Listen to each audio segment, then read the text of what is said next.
Art, thank you very much for coming this morning. We appreciate your attendance. I call the meeting to order. Let me say I think things are going extremely well, Bruce. There's progress on about 227 files at present. You've got positive momentum. Your staff are doing a terrific job, and I'm really happy with how you're breaking important ground on all our top priorities. So congratulations, and thank you for your leadership, and through you to our team. Before turning to the agenda, I wanted to add a special item, which is to say a few words about our colleague Nicholas Mutton, who sits to my right. Nicholas has been a founding member of our board, appointed when the new Metrolinx was formed. And to my great regret, but not his, he has retired from his day job as of December 31st, which was Executive Vice President of Four Seasons Hotels. He has retired, and he has moved to Santa Barbara, California. And that is too long a commute in order to continue to attend Metrolinx board meetings. And so sometime this spring into the summer, Nick will be stepping down. And the risk it would be before we next meet, I did want to pay tribute to him for his contributions to the board prior to his stepping down. When the original board of Four Seasons was of Metrolinx was being formed, the Premier was, in stating his priorities, said his number one priority for the new board was to improve customer service at GO Transit. In addition to building out rapid transit and building out the system, it was his position that improving customer service was critical to the mandate. And so as we thought about constructing the board, I recommended we go to the world's best customer service company to get the single best person at the world's best customer service company and see if he could be persuaded to join the board, and that was Nick Mutton. Nick's been with Four Seasons for 35 years and is absolutely central to Four Seasons' conception of putting the customer at the center of everything and focusing on the customer experience. So Nick was recruited to the board. He became the chair of the new Customer Service Committee. And from that perch, Nick, you've made a profound difference to Metrolinx and to GO Transit with your leadership. I've been sitting on public sector and private sector boards for probably 25 years, and I can't remember a director who's made a bigger difference by bringing his expertise through a governance process to shaping and changing the culture of an organization. You've done a fantastic job. You did it by insisting that everything we do is relevant to the customer experience, and therefore ask that everything we do, whether it was the Presto card, whether it was design work, whether it was Up Express, whatever it was, should come through the lens of the Customer Service Committee, and you and your colleagues on the committee have really, working with management, made a profound difference. So I consider it a real high watermark of director leadership and influence to see how you've led that committee. We will miss you terribly. We are very grateful for 6 outstanding years of service. We hope your retirement is as rewarding as you hope it will be, because we're sure going to miss you at Metrolinx, and we're going to miss you in Toronto. Congratulations, and thank you very, very much. I have a presentation for you.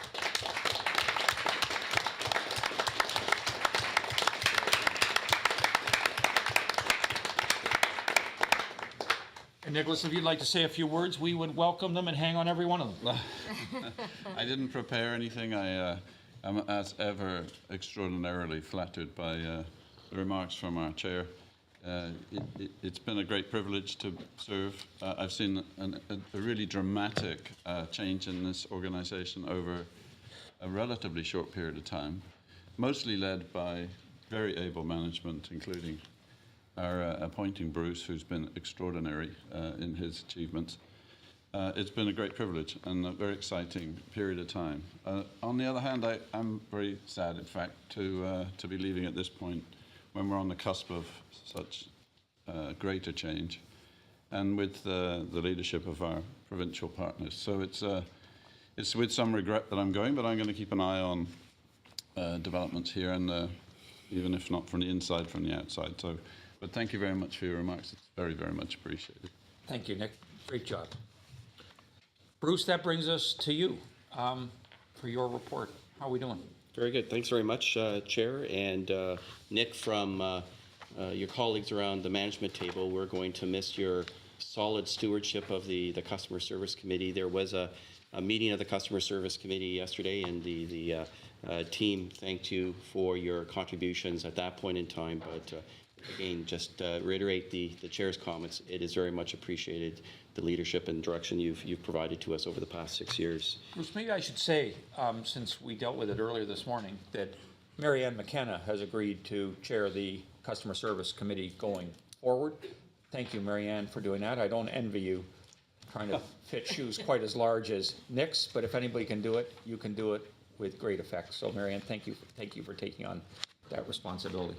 Back to you. Great, thanks very much. And as I've tried to do at every board meeting, I'm going to start with just a recap of some of the significant initiatives that have occurred since the last board meeting in December. And I just wanted to, again, give a sense of progress and direction that we're going in as a corporation. On January 8th, we celebrated the start of construction of additional accessibility measures at our Eglinton GO station, which we're trying to very much get to the point where 100% of our network is fully accessible to all people who need those kinds of services.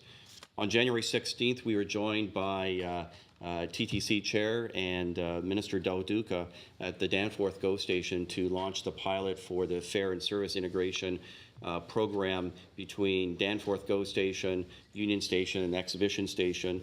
And people have started to have the ability to purchase a sticker that would be packaged up with a Metro Pass that gives them another option, another choice in terms of traveling between those 3 points.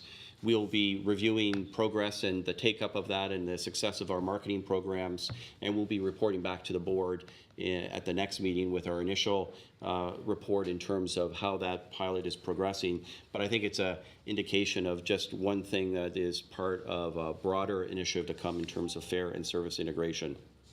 On January 19th, we announced coming improvements at the Bramalea GO station, including having platform snowmelt systems, weather canopies, and lengthening the platform to allow for 12-car trains.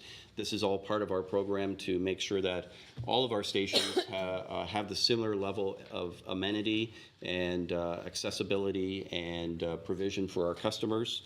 On January 19th, we also joined with Infrastructure Ontario to announce the preferred bidder for the East Rail Maintenance Facility, which is a game changer for this corporation in terms of expanding our ability to service a growing fleet, as well as to balance from an operational perspective, having maintenance responsibilities not just at the west end at the existing Willowbrook facility, but on the east end of the region as well. And we're working closely with Infrastructure Ontario to move towards financial and commercial close.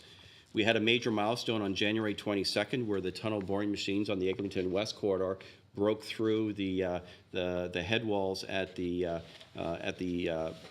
Eglinton station. And the next major piece is that it'll be quite a dramatic removal of those two tunnel boring machines, transfer them across the intersection, and relaunch them on the east side of the Allen Road for the second part of the tunnel drive towards Yonge Street. We're right on progress. We're right on budget in terms of developing the tunnel for the Eglinton Crosstown. On February 2nd, we expanded our free Wi-Fi from the existing 14 GO stations to an additional 22 GO stations, and our plan is over the rest of the year is to connect the remaining 31 stations in the GO network to having free Wi-Fi available to our customers. We announced the tender to begin the construction of the first 5-kilometer stretch on the Stouffville line, which is an enabling, a foundational piece for the Regional Express Rail program, and we look very much forward to, again, demonstrating progress on moving ahead with RER. On February 13th, Union Pearson Express announced its partnership with Canadian Imperial Bank of Commerce. One of the first times we've seen in the transit world in Canada a partnership arrangement of this nature with a third party that is about, of course, an opportunity to increase revenue that's not fare related, but is also about improving the customer experience and what are the additional features and benefits we can provide to the customers on that service. And we are looking forward to some other partnerships that will be coming up and announced in the not too distant future on Union Pearson Express. And then finally, on February the 20th, we announced parking improvements at the Maple GO station. As we all know, parking at our GO stations is one of our key areas of congestion, areas of how we can increase our ridership on the GO system, and we're continuously trying to find ways to expand our parking availability, particularly at those stations that are most constrained. So there's a lot been going on over the course of January and February, and hopefully the board will see that this is again indication of progress towards the mission of expanding the regional transportation system. The last thing I want to do before I go back to the agenda as a whole, I just wanted to recognize another individual who's going to be leaving the corporation. We acknowledged the contributions from Nick a few moments ago. Paul Finnerty, who is our Vice President of GO Operations, will be retiring from Metrolinx after 30 years of service later this winter.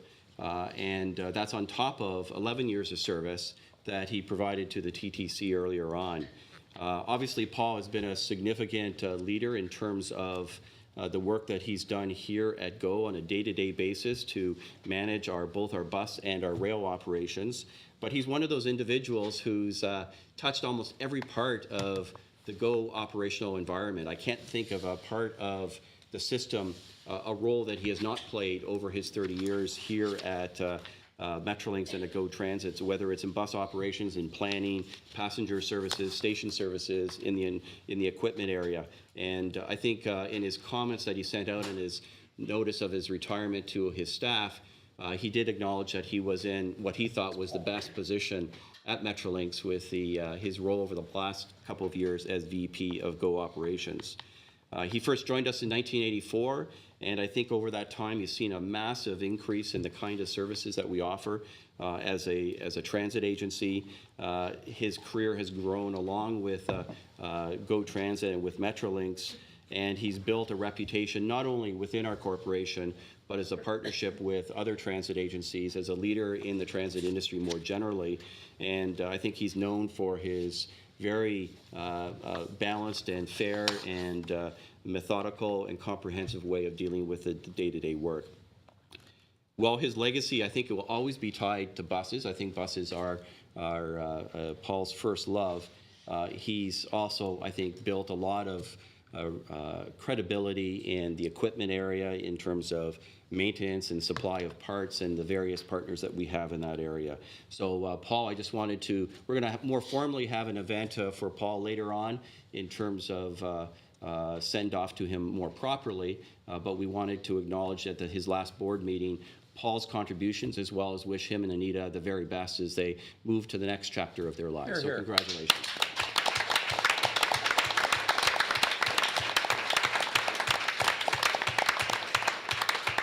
Well, why don't you come just say a word? Come on. Well, you know it's never short of a word, but in this case, all I can say is it's been just one hell of a ride. I'm very grateful to it, and I'm kind of sorry to leave at a time when we're embarking on such a huge growth for the organization that will serve this community so well. But on the other hand, it's in good hands, and I leave you with good wishes and I'll watch you care. Thank you. Well said.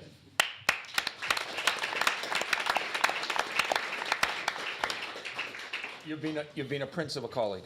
Thank you very much. So, Chair, that is my update to the board, unless there are any questions. That's a good report. I have a question. We've read about the issue of our doing a review of employee access passes to the system. When does that come to a conclusion, and when will you be in a position to publicly report on the results of that review? Absolutely. So, as the board has been previously informed, there's been some questions raised about our traditional and historical practices of supporting and providing a benefit to our employees in terms of access to the GO Transit system. In the beginning parts of January, I committed to initiate a review of that practice and that policy. That review is now complete. We will be having a report to the board later on in an in-camera session today to the board. And following the board's decision in terms of management's recommendations, we will be communicating to our employees so that they understand what the changes are that we're proposing and the rationale for those changes and how they will be implemented. And then once that communication to our employees have occurred, we will be making information publicly available as well. So over the course of the day and into tomorrow, that information will become publicly available to people who are interested in that. Thanks very much. Second question.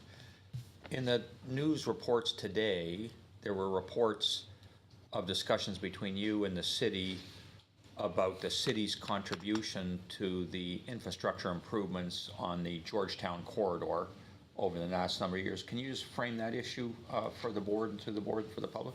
Absolutely. So over the past number of years, we've been investing about $1.2 billion in the Georgetown corridor. That will do a few things. One, it enables enhanced GO services along that corridor that will be launched later this year. It also enables and supports the launch of the Union Pearson Express services.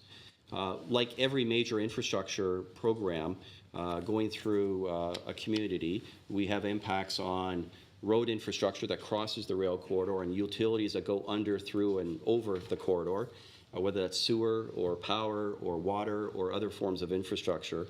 And through this program, in partnership with the city, we've been making enhancements to local infrastructure, whether that's updating the pipes and the roads and the other forms of city-owned infrastructure in terms of increasing their life cycle, whether it's increasing their capacity, whether it's adding new local community features that are important to the city and the residents. We've been having a conversation with the city over the past 4 or 5 years about how do we manage these investments that we've been making, and we came to a conclusion at the officials level over the past, I would say, 6 to 8 weeks about an approach that not only speaks to the Georgetown South Corridor and the investments that are being made in there, but also establishes some principles of how Metrolinx and the city and other municipalities can look forward to other investments that we're going to be making and how we manage those relationships. The last thing I'll say is that this is not new. For many, many years, Metrolinx has been making investments in municipal infrastructure, utilities, and there's a long-standing practice in Canada that, for example, in rail corridors involving road rail crossings, that the proponent, in this case Metrolinx, would contribute 85% of the cost, and the owner of the road infrastructure would contribute 15%. And then there are similar kinds of practices in terms of utilities that cross rail corridors as well. So this is really no different than we do in other municipalities and communities. And what's coming forward to council is a result of those discussions with the city staff over the past number of months and going back a number of years. Thank you very much. And that has nothing to do with the sunk cost issue on the Scarborough LRT? No, that's a separate discussion and that you're settling also. Yes, there's a number of conversations going on with the city, and the sunk costs on the Scarborough project is another area where we came to a conclusion at the officials level to provide for a $75 million contribution from the city towards those sunk costs, the expenses we had incurred to proceed with the Scarborough LRT project that are not recoverable otherwise now that it's proceeding as a subway project. The other piece that's part of that arrangement is that there's still a further conversation to be had with the city as we complete discussions with Bombardier. The city is involved with those conversations in terms of the impact on the light rail vehicle corridor as well. Now, questions from me, Bonnie? Just a quick one on the previous comment about the municipality infrastructure component.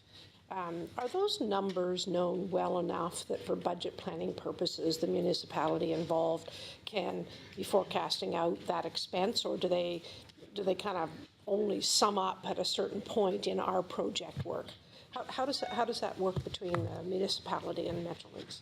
Historically, I would say it's very much been on a project basis. So in some cases, Metrolinx has been the proponent for a piece of infrastructure, and we have a conversation with the municipality, whether it's the city of Toronto or another municipality in the region. In other cases, they're the proponent of the infrastructure, and then we talk about the cost sharing in that context. One of the interesting things that we've done in this most current round of discussions with the city is we've attempted with the city to come up with a process where given that we're embarking on a significant investment on regional express rail, embark on a process where on a regular basis, we sit down with the city and have a 5-year look out in terms of what is our anticipated investment in infrastructure and how it implicates local infrastructure, and that not just with the City of Toronto, but also with the other municipalities, so that they have a better opportunity to plan in terms of their capital program, but also for them to inform us about what are their components of their capital programs that implicates the rail corridor. So we have a better opportunity to plan as well. So I think what we're moving towards as a result of these discussions is a more systematic and comprehensive and regularized process so that everybody has better information, and we try to minimize the number of not so much surprises, but things that are added to either our program or their program without as long lead time as we would otherwise like. Howard? Bruce, could you remind us, for example, with respect to safety, the investment and the effort that goes into the corridors to avoid the raise them above ground transportation, the corridors, and the costs associated with that? Well, from our perspective, safety is our first priority, and our objective is to every day get our customers to their destination safely and get our employees home safely. So I think it just is fundamental to say, first of all, that safety is our first priority.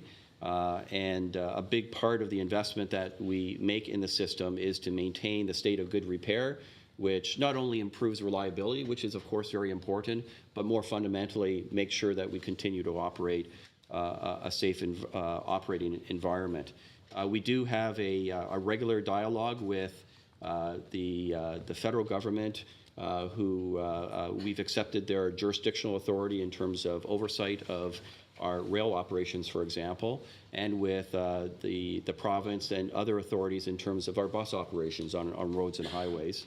And we've set up a number of different kinds of systems in training, in monitoring, in preventative work that tries to maintain or ensures that we maintain safe operations throughout the network at all times. So that is our first priority. I can go into more specific details, Howard, if you want me to drill into a particular area, but in essence, we've built a strong safety and preventative maintenance regime that allows us to operate as safely as we possibly can. Any other questions from any members of the board? Okay. Is that a question? Okay. Thank you very much, Bruce. That brings us to the regional express rail update. Greg Percy, Leslie Wu, and others. Who are the others, Les?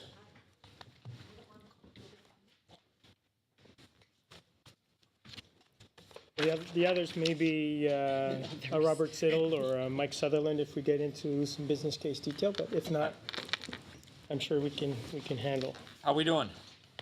How are we doing?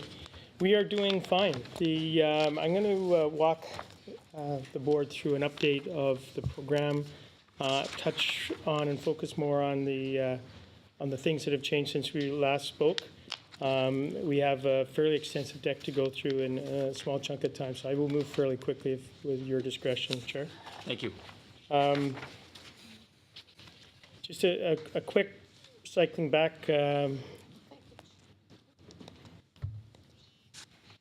The RER program, Regional Express Rail, was one of the major components of the Ontario budget of last year. And it looks at a $15 billion investment in transit in the GTHA over the next 10 years as part of a larger $29 billion investment of infrastructure across Ontario. Over the past 10 months, we've done a lot more work because it is an iterative process on the service concept, the infrastructure plan, phasing, and engagement. RER is building on the big move projects and such as Eglinton Crosstown. And it's all part of what was formerly referred to as GO's expansion two-way all-day rail service.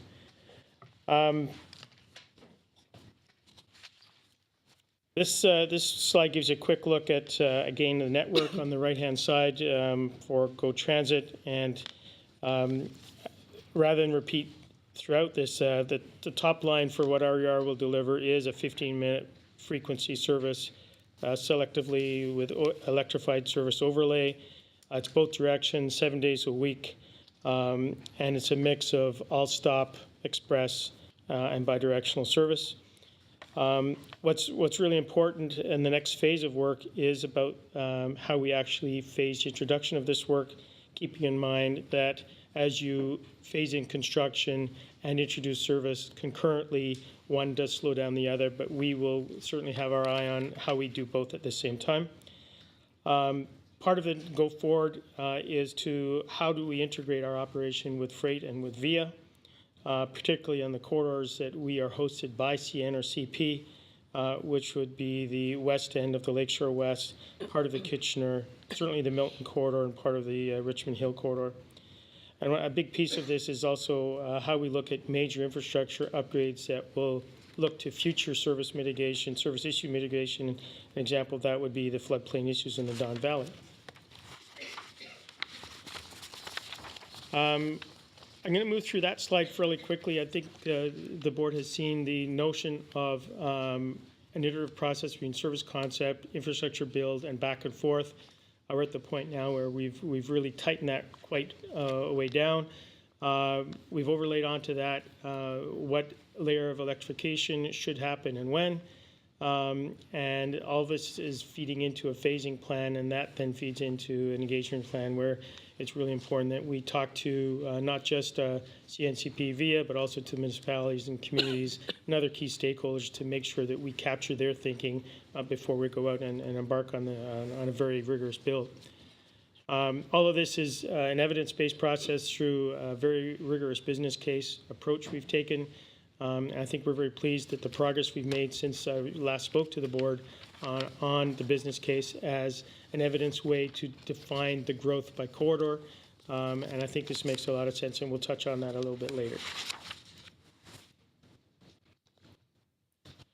I won't get into too much detail here. Suffice to say that we are moving ahead. We are not waiting, even though there's a lot of planning underway, because that planning becomes very important to make sure what we do is the right thing.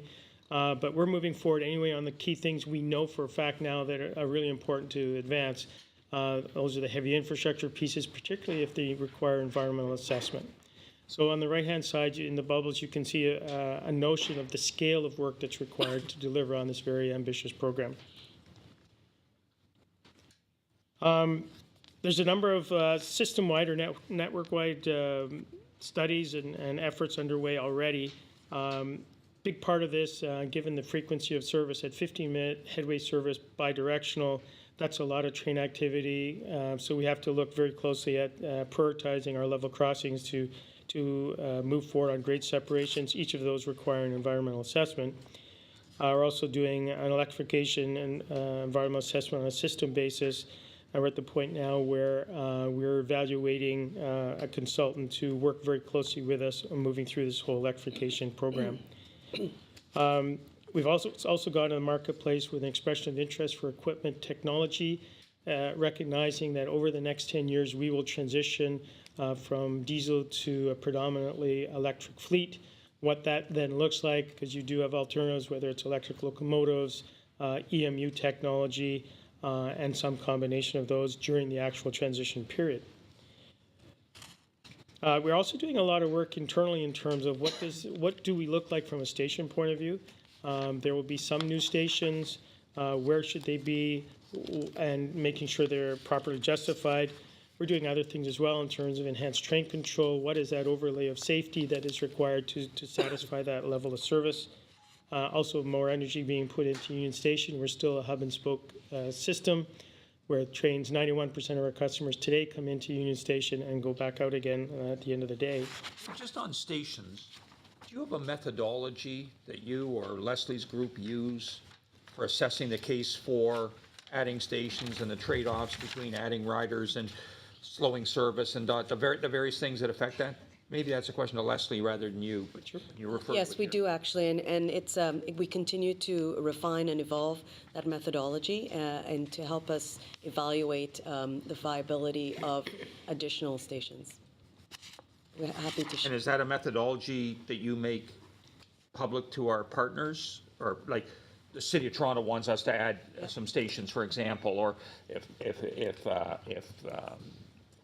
Markham wanted to add a station in the Markham area, whatever, do they know the way that you go about studying that question? In particular, on with the City of Toronto and the Smart Track Program Committee, we have shared our methodology with them. So and then as municipalities engage with us in the discussion, we share it with them.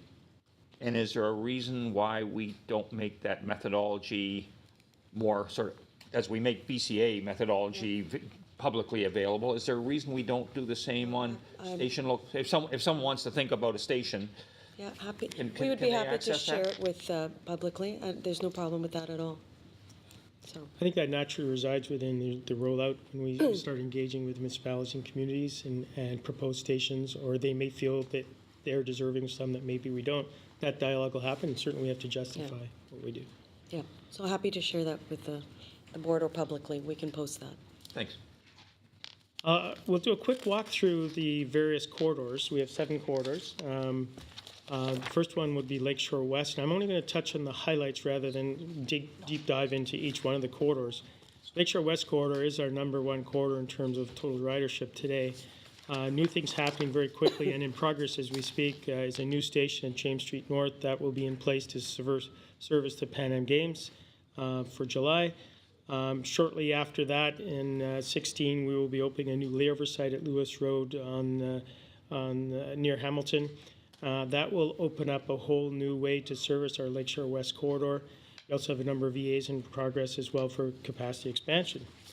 On the Milton corridor, which is our #3 corridor in terms of ridership, we are expanding the Milton train storage capability to 9 and more trains to accommodate incremental growth that we would anticipate on the Milton corridor. Kitchener corridor, there's a number of things going on there as well. We are looking at a new train storage facility near Brampton, and that work will start in the spring of 15, which is hopefully very soon.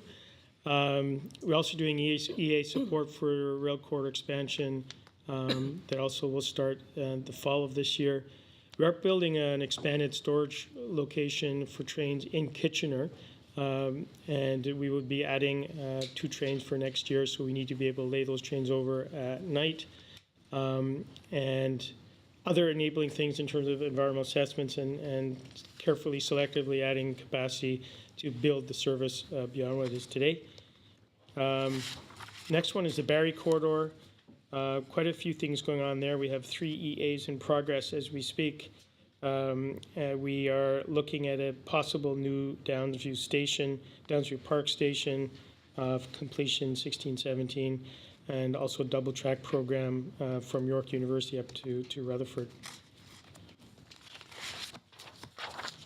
Richmond Hill, we announced about 2 months ago now, construction of a new Gormley station. That construction has already started, and we're looking at other options on the Richmond Hill corridor. Moving to the Stouffville corridor, we're expanding our Lincolnville train storage location. That construction has already started. That will be finished late 15, early 16.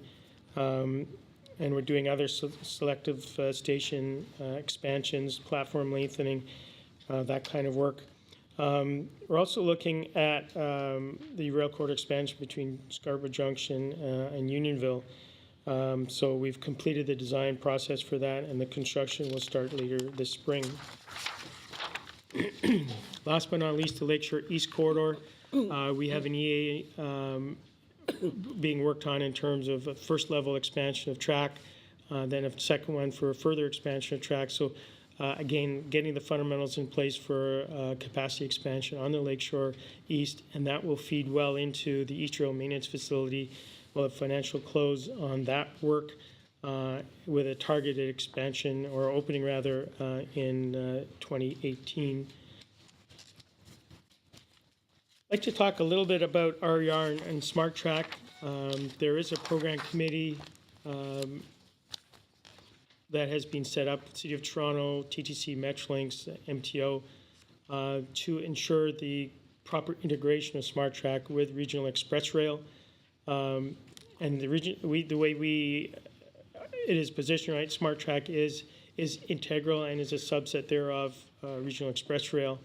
And we'll just talk a little bit in terms of Who actual. represents us on that committee? I do. Well, and we have several working committees where we have, so myself and Jack, we have joint resources, Anna Pace and Marcus Bowman sit with the city manager's office on that. Then we have several working groups that have been struck, and we have different people from within the organization, from capital, operating, It communications. all feeds up to you Yeah. from the Yeah, Metrolinx point yeah, of and view. it's ourselves, City of Toronto, Planning, and the City Manager's Office, and TTC. Who is your counterpart at TDC and who's your counterpart in city manager and So- planning staff? So Linda Taschereau and Jennifer Keesmaat represent the city, and from TTC, we have Chris Upfold and the Chief of Staff, Andy Byford's Chief of Staff, Joan Taylor. And then Bruce, what's, And also, sorry, just to add, and also Director of Transit Policy from the Ministry of Transportation, Vinay, sits on the committee as well. and then Bruce, what sits above that in terms of coordination among you, Joe Penichetti, Andy Byford, whatever, the deputy minister? So we have a joint steering committee that's been in operation now for the better part of a year, I would say, and the focus has really been in the past 6 to 9 months on Regional Express Rail and Smart Tracks. So Joe Penichetti, Andy Byford, and myself jointly chair that. We basically rotate from one location to another, and whoever's location we are in on that particular meeting is the chair of the meeting, and we receive reports from the teams that Leslie referenced. And it's in essence a body to make sure the coordination is occurring and that we're making choices and providing direction to staff who are working on the initiatives. That's great. Excellent. Back to you, Greg. Thank you. City Council has asked the province and Metrolinx to include the following elements in the discussion. For a smart track would be a service frequency better than 15 minutes, all-stop service bidirectional, accelerated electrification of the network. And the network touches on 3 GO corridors. That would be Stouffville, Lakeshore East, and Kitchener. They're looking at integration, which is very important. Integrated fares between GO and TTC, additional stations, and 4 additional stops on the Kitchener corridor as well. On slide 20, there are 4 major areas that City Council is moving forward with us on, taking a look at the Eglinton Avenue West Corridor, known as the left turn, and trying to make sure that physically makes sense. So doing feasibility studies on that. There's a discussion on funding, public outreach, and with a report back in the fall of 15 to City's Executive Committee. And certainly integration is the key word for this discussion between SmartTrack and RER.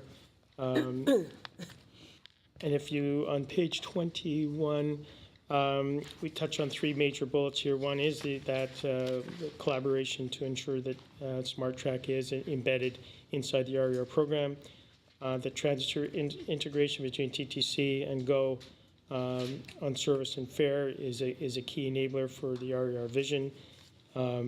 And that we keep looking at the service concept, new stations, fares, public outreach to ensure that the RER program is fully coordinated with the Smart Track proposal. So I think you can tell that there's multiple levels of integration between Smart Track and RER. Greg, what does a station cost? If there's 4 extra stations on the one, 7 on the other, plus whatever is on Eglinton West, what give us just ballpark estimates of what it costs to do a station? Anywhere, depending on the dynamics of the station, location, ground condition, it can be anywhere from 25 to 50 million. Assuming you have the land. Yes, that's Available? excluding land You acquisition. have to acquire land, that's on top of that? Yes, it is. Got it. So 11 stations times, 50. to take the high end, 50, there's sort of 500 million of stations without including Eglinton West? 11 times 50? Yes, time 15. Yep. Sorry? Yes. Yeah, that's about right. So just wild ballpark. And maybe just to add to that a little bit, very site-specific considerations. So, for example, how is that station integrated with local transit services? And what is the provision for the interface between bus operations, for example, and the transit system? What's the provision for parking? In more urban environments, we would expect not as much provision that we would traditionally see for parking that we would see in a suburban location, for example. So it's I would say we will need to look at each location, potential location first in terms of property availability, and then what are the actual costs associated with that site versus the benefits and the ridership that goes with that site. So 25 to 100 might be a better range than 50? I wasn't meaning to go out just to indicate that there's going to be high variance between different sites, and I would imagine that's something that's really is a place for people to walk in and walk out of in a very urban area. Is a different, very different kind of station than one that has a bus terminal attached to it. Is very different than one that has structured parking attached to it. And so And different from one that has an LRT running through it as well as a train or whatever. Absolutely. Got it. Effective engagement is a real critical enabler to the whole success of the RER program, and we will be looking forward to moving forward on that very soon. And it's important that we work closely with the municipalities, communities, and certainly the public to make sure that we understand their requirements, and that where we can, we factor those into the RER program design. So the service expansion obviously is critical to the communities jumping on side with us on this program. Local transit is really another success factor for RER, how they increase local transit, the interface with the RER program, and stepping up the level of service becomes very, very important. Working closely with CNCP and VIA. Right now we have mixed shared corridors. How that works out in the long run becomes very important to how RER lands and how quickly it can land. There's a number of phases to successful stakeholder engagement, and right now we've sketched out an engagement plan already. Certainly how we position that and move forward becomes very key. Environmental assessments are another level of community engagement, and we have to make sure, because there are so many of those required to make this happen, that's done in an orchestrated way. And where we can, we are grouping them together, and we're working with the Ministry of Environment to find ways to expedite that process. Local community engagement is obviously key, and it's important that they understand what we're doing and why, and that we listen and share their concerns as well. And we started that at a very, very high level only at this point. And in terms of how we launch the service, how we create a continuum of new service in the marketplace at the same time as doing the construction, both of which impact the communities, is also very important. There's lots of engagement opportunities. This slide covers just a few. Certainly engagement, we talked about already, Smart Track and RER, and engagement with the City of Toronto, TTC and MTO.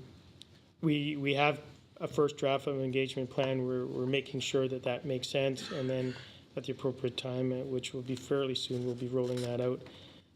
And it's not a one-size-fits-all. We will need to customize the engagement strategy to specific municipalities and the local transit agencies and the interests of those communities. I didn't understand how, on the engagement, it says the first bullet point says Metrolinx will be consulting on RER and Smart Track in partnership with City of Toronto in May, June of 2015. But I thought the city was doing work that wouldn't report until October or September, maybe it said the fall, on what it thinks Smart Track would look like, at least on Eglinton West. So how do we do community engagement? Are we doing community engagement with the city on Eglinton? And how can we be doing it before we know kind of what we're engaging about? So the city is undertaking some early consultations in May, June, generally and broadly around Smart Track. And so we will be supporting them insofar as providing information on what RER is. So we would provide sort of background and context to support them in that. They are leading that consultation, but as a good partner, we are supporting them in that. Got it. But it's not a joint consultation. It's about their piece. Yeah, yes. The last slide, we've got a number of next steps, of course, and so what we'll continue to do, as we've been doing since June of last year, is to refine the service concept, make it make sense to the infrastructure plan, take them and build out the phasing plan that keeps in mind, again, how you introduce service and how you actually construct the work. They need to go hand in hand to create the opportunities, the windows to do the work. And certainly all of that will be underpinned by the airtight business case that is well in progress. We will be engaging with the municipalities, local transit agencies, and other community stakeholders, including CN, CP, and VIA. They will all be part of the process to make sure what we go forward is the right program and that we've phased it out that makes sense along the way with the communities. We will continue to coordinate with SmartTrack, TTC, and MTO to make sure SmartTrack is embedded into the RER program in a way that makes full sense from an integration point of view.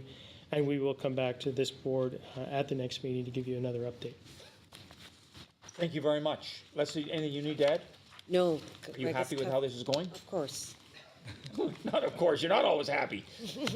This, in your view, the discussion with this, the overall plan's good and the engagement with the city's good? Yeah, it's proceeding really well. I mean, it's especially the relationship with the City of Toronto. I think the city's manager's office has been an amazing partner to work with, so we're quite pleased with that. Great. Rahul, then Bonnie. Sure. So we get the end game here, big bold plan, and we like it, and I like the way that you've laid it out. I'd like you to address it from a customer perspective for a second, because at the end of the day, we don't flick a switch and suddenly RER materializes in its fullness. Can you talk a little bit about how a customer along these lines is going to experience all these phase-ins? For sure, and Union Station perhaps is a microcosm of what that customer will experience, because they will be going back and forth to work in a construction site. This is not a scale of program that can be done sequentially. There will be concurrent work on all corridors and in multiple places on any given corridor. So there'll be a lot of construction in progress that the customers will have to stick handle through. And we will have to ensure that they understand the end game as well, in terms of it will get them to a better place. So it's the short-term pain, long-term gain approach. So it's important that we will, not just from a customer experience, but also from a delivery of construction programs and service perspective, we have to balance all those things out to make sure that the customer knows what's coming before it happens, so that they're not surprised. So things around, let's say, service We just want to supplement that answer. and maybe sort of the communications part of that as well. Yeah, absolutely. And I think Greg's focused on the construction side of the program. From a service perspective, I think is really what people are interested in as well, right? So the powerful part of Regional Express Rail, I think, is that we're not waiting till 2024 to give new services to customers. Every year, there's going to be an additional service and services that we'll be providing. You know, last month we launched additional service on the Milton corridor. This year, as we complete the Georgetown infrastructure improvements, we'll be implementing more service on the Georgetown corridor. Every year, there's going to be 3 or 4 or 5 or more enhancements to our rail operations. And I think that's really the promise and the benefit of this kind of a program is that people will be able to see as demand grows that we're growing the capacity of the system and giving them more choices. A big part then is how do you effectively engage the communities around the corridors, our customer base, to make sure they're aware of those expansion of services, those new choices. And particularly as we introduce more midday, evening, and weekend services to corridors that traditionally have not had that service, to make sure that we get the ridership right away. As we went from hourly service in the off-peak period to 30-minute service in the off-peak period on the Lakeshore Corridor, we increased our ridership immediately by almost 30%. That doesn't happen by accident. You need to have an effective marketing and communications plan so that people become aware of the new choices that are being offered to them. So that has to be a big part of what we'll be thinking about in the next little while. Then Bonnie, you had a question. So maybe just a little bit of flavor on the electrification piece, because you see it as one of the main bullets, albeit fourth or fifth down the list, when you look at the delivering on RER. And you talk about concurrent work on all corridors, and you talk about the level of service that will be introduced virtually every year going forward. So what you're thinking about the kicking in of the electrification side of this, because it is such a big impact on a community to put that kind of construction place. So just kind of give us a little bit of framing on that one. Sure. For electrification, it hits on the program in a number of places in no particular order. For example, the equipment technology change is a big part of that. So we've already gone to the market to see what is out there in terms of how and what technology we want to import. You have to actually, there's enabling work before you start electrification. For example, on the Georgetown South program, before we electrify that, we would put in a fourth track, and we have to put another tunnel under the 401. That work is much easier to do before you put up the heavy electrical infrastructure, the catenary. So depending on the corridor, you sequence the work accordingly. Before you can, again, it's all corridor specific, but in some corridors, we will work closely with Hydro One on the heavy electrical distribution capability. Do you need different stations to transfer and change the electric capability to power the trains? So there's a whole transformer series and so forth that needs paralleling station. All that stuff needs to be designed out by Hydro One, working closely with us before you actually do the rollout of electrification. But we will roll out electrification by quarter. We will have a plan. We will have a system-wide EA, so we don't have to keep going back to the well for another approval. We think that's the most expeditious way to move on the approval side. So we have to sequence all that work to go electric. Greg, am I right that your image is that we'll electrify on a corridor where it's dense and urban, but as we get farther out with much greater station spacing, you contemplate, say, as we get to Kitchener, do you imagine it being electrified all the way to Kitchener, or am I right that you imagine it going part way and then switching to diesel for the second half of the trip? And if that's right, are there good vehicles that allow you to be electrified for part of the trip and then switch over to diesel seamlessly and continue on the what I'll call the diesel part of the trip? Sure, and there was not one size fits all for this, but to answer your questions, I think the first question was, will you electrify from one end to the other? In some cases, yes. In some cases, no. Where it makes sense, we will define by quarter which one we would electrify all the way to the end. For example, the Barrie corridor might be a good example, but we would only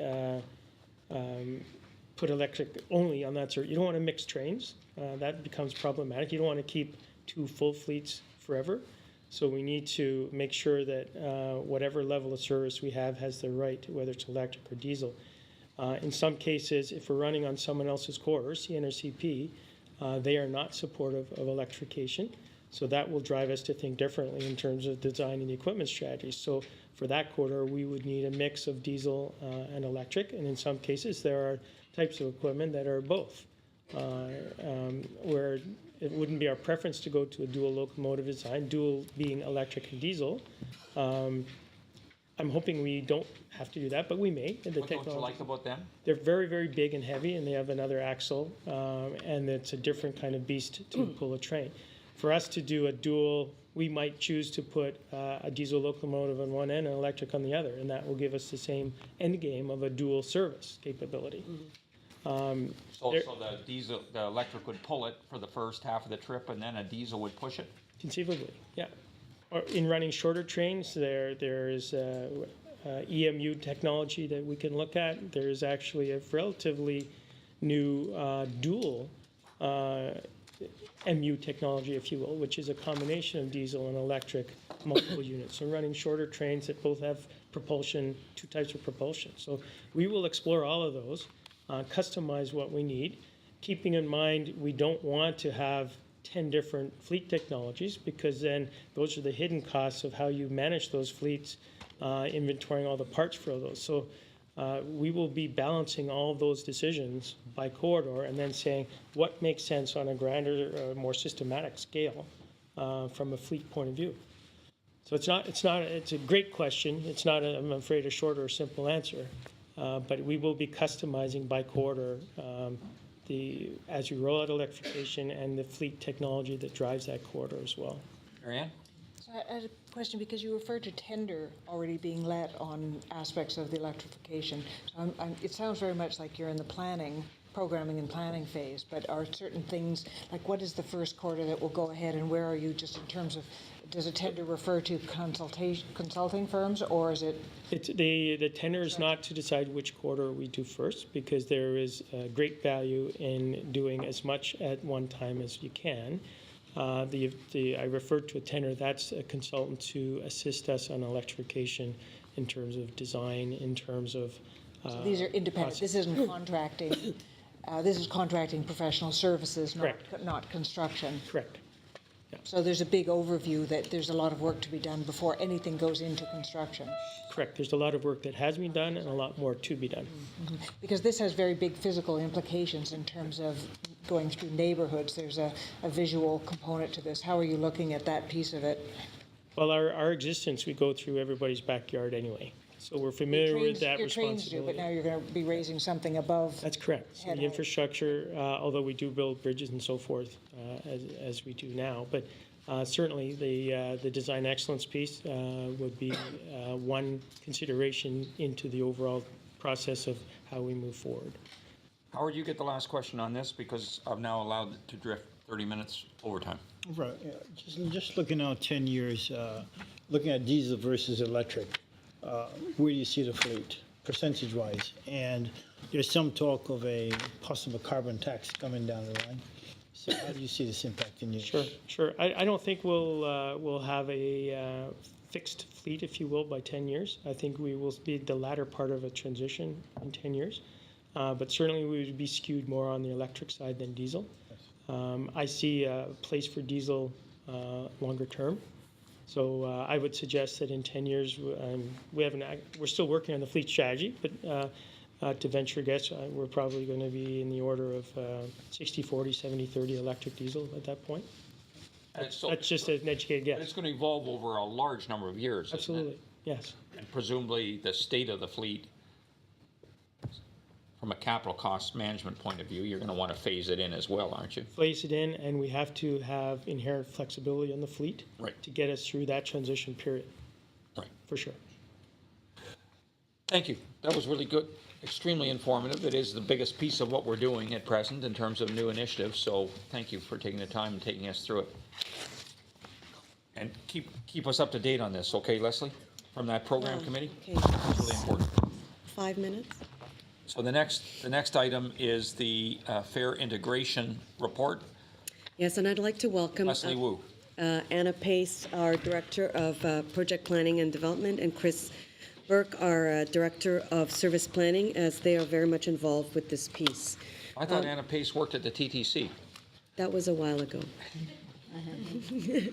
Welcome to the Metrolinx board table in your new capacity. I'm going to give a bit of an overview of where we are in this work and identify some key places where we'll be coming back to the board. So this is really for information. As background, you may or may not be aware, there are 10 fare structures within the Greater Toronto and Hamilton area. And the existing fare structure does have some limitations. Just to go back one, just to point out that we have a variety of different structures, not just fare by flat fares, but YRT has zones for long trips. GO operates on a fare by zone, and we also have co-fares with the 905 transit operators. And there's actually a couple examples of free transfers between some of the operators themselves that they've arranged bilaterally. Leslie, why do you say GO Transit operates with fare by zones? We normally say GO Transit operates by fare by distance. That's our normal language when we're contrasting it with other places. Why does this say by zone? Because do you want to explain? Yeah, in fact, we have a lot of zones, so the more zones you have, the closer to fare by distance you get. But in fact, we do have zones where there's more than one either rail station or bus stops. We have to not forget the bus network as well when we look at our fare system. And that works not on a stop-by-stop basis, but we actually have geographic zones that we operate in. So it's a bit of it's not a pure system. And in fact, after I do this presentation, I think that's what the message is going to be, that in all examples, in all regions and large urban areas, you end up with a hybrid of types as the kind of ideal functioning structure. Would it be fair to say that GO operates by distance and zones? Yeah, it's a combo, yes. Yes. Yes. The fare is calculated based on a distance calculation between the zones. Yes, so it is a hybrid. Some of the limitations of the current fare structure throughout the region includes, of course, we're all familiar with the numerous ticket and pass materials. That we have very different fares for our concession fares. Those are fares for seniors, students, children, and of course each agency sells its own fares. So if you do have to have a trip that goes through multiple agencies, there isn't the exchange between agencies to sell each other's tickets. And there's currently no fare integration between the TTC and any other local operators or GO. So this wasn't always the case, and so it's interesting to note that in the 50s, the City of Toronto had, relatively speaking, 3 fare zones that merged into 2 fare zones in the 60s, and eventually by the 70s it just became one flat fare for the whole City of Toronto. Today, as I mentioned before, there are a number of zone fares in York, and then the other operators have separate fare structures. Fare integration was identified and continues to be identified in our long-term plans as a transformative enabler. With the emergence of Presto and at its current condition, it now becomes an incredible enabler to allow us to now take the next step in looking at the fare structure itself. And as we have already stated, fare integration is a key element to leveraging our investment in RER to optimize the success. And on a side note, the City Council direction on Smart Track expressed interest in understanding fare integration between Smart Track and the TTC and the GO network as well. We did a little bit about the study we've been doing. It had a few parts, the first being looking at global practices, identifying collectively with the regional transit operators, the other 9 operators, a vision and objective for what we want to achieve. We identified a range of potential fare policy options, and we will be looking to refine that list to do much more detailed analysis. So a little bit about our global practice review. 3 key messages that we heard from that we extracted from the 13 agencies that were looked at. The importance about thinking about fare structure regionally, that there's a common vision about what we're trying to accomplish through fare integration, that it requires a strong leadership to deliver, and that it has to operate and thinking about it again regionally in terms of the operations, not just in terms of the system on its own. Just a snapshot, I'm going to go through these quickly. Montreal, our neighbor, has a municipal service. Each municipal service has its own fare zone, and AMT, the Regional Transportation Authority, are equivalent. They provide the integration through a fare based on zones, and they do, I'll call it the accounting for the integrated fare system. They hold the revenue comes in, they negotiate with the municipalities, and then it gets redistributed back out. based on trips and cross-boundary trips. But they are currently considering regional fare scenario. And in fact, we invited the head of from AMT working on this to come and talk with us a bit about what they're going through, what they've experienced, and what they see going forward. Another city that we looked at was Amsterdam, which operates both local and regional rail and covers all modes. Fare are calculated as fares by distance. And they have a smart card technology. I should have mentioned as well, of course, Montreal is moving to smart card. They have the Opus smart card technology. In London, one of the most mature transit systems, all the transit is under one operator, that's Transport for London, and there's a flat fare for bus or tram, and then fare by zone for the other technologies, rail and underground, and they also operate with the Oyster card. So when we did this piece of work, we followed it in work with our stakeholders around the region to identify vision statements for what fare integration should achieve. And we focused it on two lenses, the lens of the customer and the lens of the operator, and how we would ensure that, and we evaluating fare structure options, that we would have these make those preeminent in the considerations. Leslie, when you say we, Yep. who's doing this work? So Is we- this all led by Metrolinx, It's or do led- you have a steering committee from our partners, or what's so let me explain. So what's the it's setup? led by us. We have retained a consulting firm to assist us. We have a steering that committee. It is, the first phase was done by PB.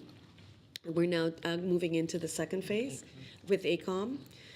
We have a steering committee that's composed of all representatives from the transit operators. So Mississauga, Brampton, Burlington, they sit around the table with us, helping us set the stage for this work that we've been putting together. What level of representation do you have for Usually at those about transit the agencies? director level, yeah. And Toronto's in that too? Yes, yeah. And in fact, that work is being linked to the Smart Track work, because that's one of the elements that we're doing. So this work is being connected to that work. A few things then, we looked at identifying, and we've identified three key objectives around fare integration. One, this was overwhelmingly supported, is the idea of simplicity. That they're easy to understand, that they're harmonized, and that they offer consistent customer experience around the region. That there is value, it creates value so that it reflects, the fares reflect the journey traveled and the quality of the service. And finally, this concept of commonality, that one fare structure for all agencies with common fare products and common fare payment methods. We then drilled down based on those objectives, looking at a series of criteria and the rationale, again through the lens of the customer and the operator. This is very hard to read on the screen, and I'm not going to go through it, albeit to say that this is a really effective matrix for us to undertake the analysis. So then what we started to identify, what we have identified, is a range of policy options and how you would begin to think about the structure itself. And we've parsed it out into three bundles. One, which is what we call the transformational aspect of a fare structure, which is looking out into 10 years, what is the kind of structure we need? Then the second piece is about transitional, because like RER, we're not going to turn on a switch one day and it'll happen overnight. We need to identify what are the rational steps to get us to that transformational outcome. And finally, what can be done immediately so that we're not waiting for 10 years to begin to think about this. So in the area of transformational, we're looking at ways to identify options for a fare structure. We want to leverage the Presto fare card, and we want to ensure that the outcome is seamless, consistent, and simple. In terms of transitional, we have our work underway on RER, and so this is a huge opportunity to introduce throughout the GO network in particular, where it touches all the operators, a fare policy that can begin to be a significant step towards the end point.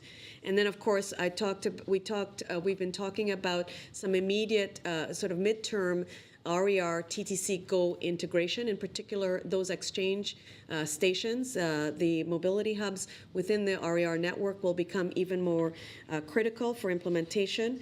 And then we have the Spadina subway extension, that's the TYSSE, which is opening shortly, and its intersection with the Eglinton Crosstown. The timing of those two is of a midterm, and therefore will be a good transitional step for an introduction of fare integration. And then finally, there are some immediate improvements. We are seeking improvements to our existing GO co-fare with the 905, and we mentioned, as Bruce mentioned earlier, our early pilot with the Danforth Union exhibition pilot. We are looking forward to gathering the information that we get to inform other immediate next steps. Now to the structures themselves that we are starting to look at. There are basically 4 fare structures that you can, in the purest sense: flat fare, so one single fare across the region; a fare by mode. This is different basically you're priced depending on the mode of service. So if bus, rail, subway, they're priced differently. There's fare by distance. There's fares based on the number of kilometers you're traveling. And they're fare by zone. So you define a geography, and each fare, as you move from one zone to the other, you pay the additional fare. Most transit systems, as I mentioned, are a combination or a hybrid of all of the 4 above. A little more about flat fare, just when we measure it against our concept of simplicity and value. While a flat fare is simple, it does not necessarily reflect the true cost or value for the customer. And on the operator side, it is the easiest probably to administer, but it definitely does not on the value side. Longer and rapid trips have poor alignment of the fare to the cost of the service. Fare by mode, which is basically by technology or speed. While it's from the customer standpoint, it is easy to understand. For single leg trips, it becomes more complicated when you're using multiple mode trips. It does correlate from a value standpoint, higher fares to faster service, and so shorter trips tend to still subsidize the longer trips. From the operator standpoint, in terms of simplicity, there are some capital infrastructure implications on a fare by mode, but there is definitely more flexibility in pricing individual service levels.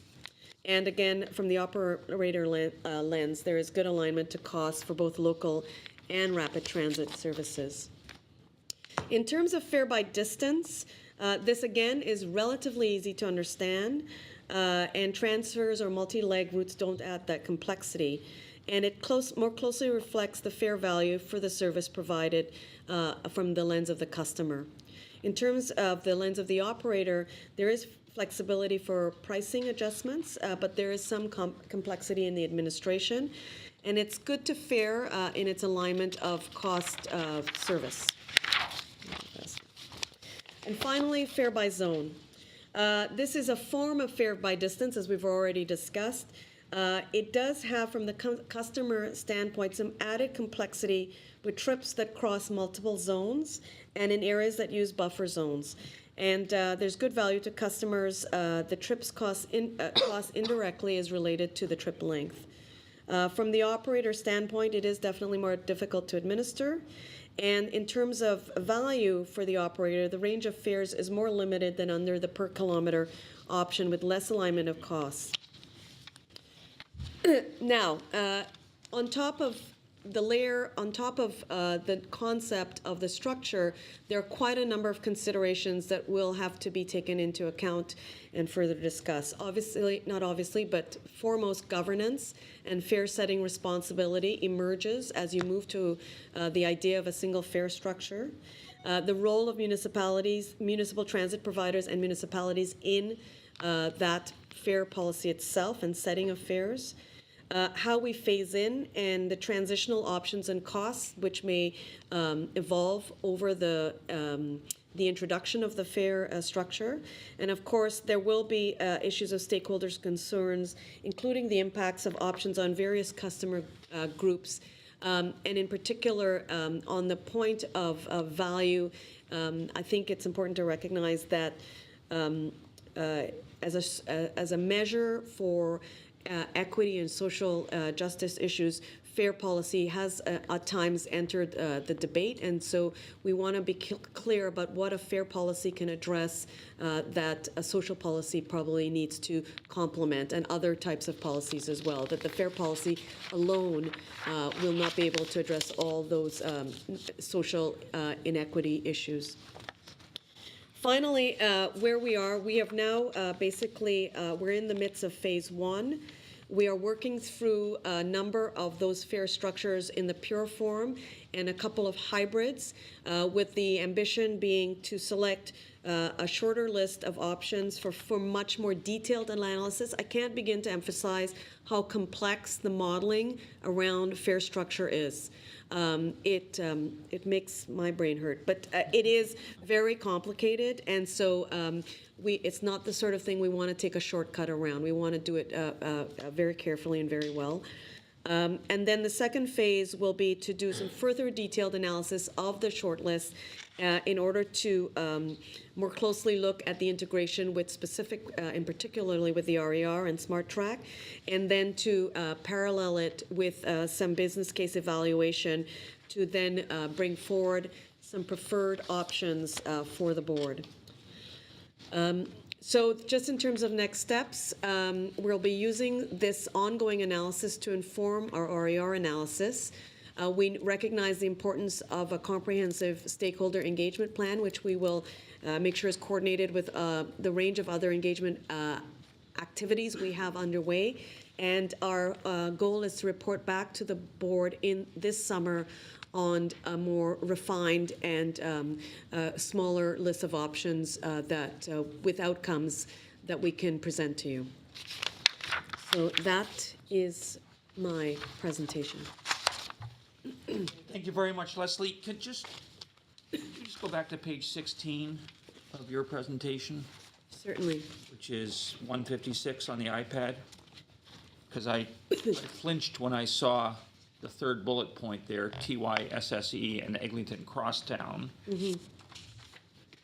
I thought the Eglinton Crosstown was going to be operated by the TTC, and its intersection with the Spadina subway extension was a non-issue in terms of fare policy. Mm-hmm. Is this referring to TYSSE and GO buses up by York University? Yes, it is. So it's not the intersection of these two? No, sorry. They're two They're separate. they should be two separate bullet points, right? Yes, they're two separate projects, two I didn't want people walking out of the room thinking this No, was it's an- not where they come together. I apologize if that was, And what's the point of intersection with the Eglinton Crosstown? Is that Eglinton Crosstown plus GO Transit? yes. Got it. Okay, so two separate bullet points rather than one. And, or TTC, anywhere, yeah, Right. where it touches, No, but not TTC. There's, or in the short term, no. Yes. right, Eglinton Crosstown is operated by TTC. Yes, correct. And presumably the fare is Yeah, whatever the fare policy is for Yes. TTC. that's correct. It's not a fare integration problem at this point. Not at Is this. that right? Not at this point, yes. Well, that sounds mysterious. What do you No, mean by that? I mean, so we've got three steps, right? We've got transformative, where we want to go to, the stepping in, and this is transitional, so this is in the kind of medium term. But I don't want Tess writing a piece saying there's going to be two fares to take the Eglinton Crosstown No. and then the Yonge Street subway. Yeah, that's not correct, that's right. Okay, Tess? Not an issue we're trying to create. That's right. Just to be, I apologize that that wasn't clear. Thank you very much. We're open to questions. Rahul and then Ann. First a comment, then a question. Once again, a great start on this. There's something implicit within this thing that I think we may benefit from being more explicit about. And what I'm driving at there is that all of the fare and service integration that we talked about is extremely important as an enabler to a properly functioning RER and ultimately the big move, which has a series of outcomes to it. Yes. And I think it would be helpful as we talk about these to connect them with those outcomes, as opposed to looking at this as just one piece of the puzzle alone. And where that really was sort of highlighted in my mind was as we looked at the various lenses of operator and customer, we sort of brought it down into a binary that we can get our heads around. But from time to time, I'm looking at this and I'm saying, but the overall outcomes, so the system almost has a position in this as the operator, the customer, then the overall system in terms of what are the outcomes we're trying to achieve. So I thought that that would be helpful, not to lose that. And you referred to outcomes, but keep connecting it to it because there may be trade-offs that neither the customer nor the operator really benefits from, but the overall outcomes of the big move may dictate that that's a direction we may want to look at. Yes, no, that's correct, and that's a good point. Okay, so that's just sort of the comment. The question I had has to do with process and governance.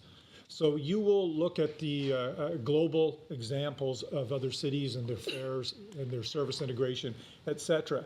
Have you identified another city that has an analogous governance context of migrating from an old system into a integrated system of fare and service integration?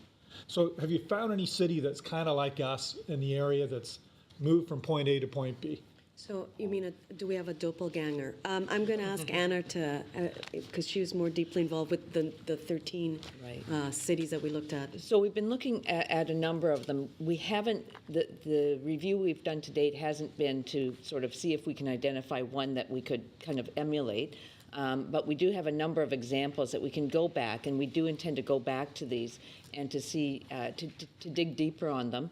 And we may find one that has this particular set of characteristics that we're dealing with here. And Moving from a just number to make of... the point clear, I think the actual solution that we land on is probably going to be much easier to arrive at conceptually than how we actually get through the process of implementing it. Yes. Ann? Well, just to compliment you first, I thought when I read this presentation, I thought it was a really good presentation. Particularly good, Leslie. Good teamwork. Huh? Good teamwork. Okay. Because it is complicated, and I think the fact that you did the review of a dozen plus other municipalities is very interesting. They differ so much in their governance structure. I mean, it's, if you're BC Transit and you have one operator, they have an advantage. My question is on the extent of consultation with the mayors and chairs around this region, and do you feel that is the whole concept and A, the concept, and B, the approach you're taking, is there good support among the first of all the municipalities that operate transit, but also around the region for this? So I can't speak for the elected representatives because we haven't been consulting with them. We've been consulting with the municipal officials. I think I would say it's in principle, people recognize the need for it. Where it gets the conversations become more difficult is when we start to when people start to think through how are we actually going to do it. It becomes more challenging. So I don't know, Anna, if you want to add. You've been at more of the meetings than I have. No, I'd say that's correct. That I think that there's, in principle, a recognition by the municipal service providers, the different transit agencies in the region, that things could be improved, that there can be a better way of doing what we're doing, and for them as well as for the system. But we haven't taken it beyond that. I mean, Their input is not reflected in this presentation. No, they were involved with the development of the vision statement and the lenses, I'm pretty sure. Chris, you wanted to add So something? part of the project is to develop an engagement strategy when we have the depth of information that we can actually bring analysis to the work. And I think you raise an important issue. I think it actually relates to the last point made about probably the bigger challenge. Yeah. And the officials rightly are trying to understand how this would have an impact in terms of things like cost, whether that's a transitional cost or the end state, and how it relates to their municipal responsibilities. And it's going to be important when we bring forward the more detailed analysis to be able to then start to speak to the implications for governance and then that That's a whole other piece of in work. order to be able to go out and have a true engagement, informed engagement with that whole group of elected officials. No, I can see that they're probably saying, gee, what does this mean for me? But since we haven't fleshed out the options, it's hard to answer that. Of the 26 municipalities in the 4 regions, the level of engagement so far, is it among those municipalities that run transit systems? Yes. They've It's got the been 9. limited to that so far, yes. So this hasn't really, No, it hasn't gone out to all the GTHA municipalities. It's been limited to the operators.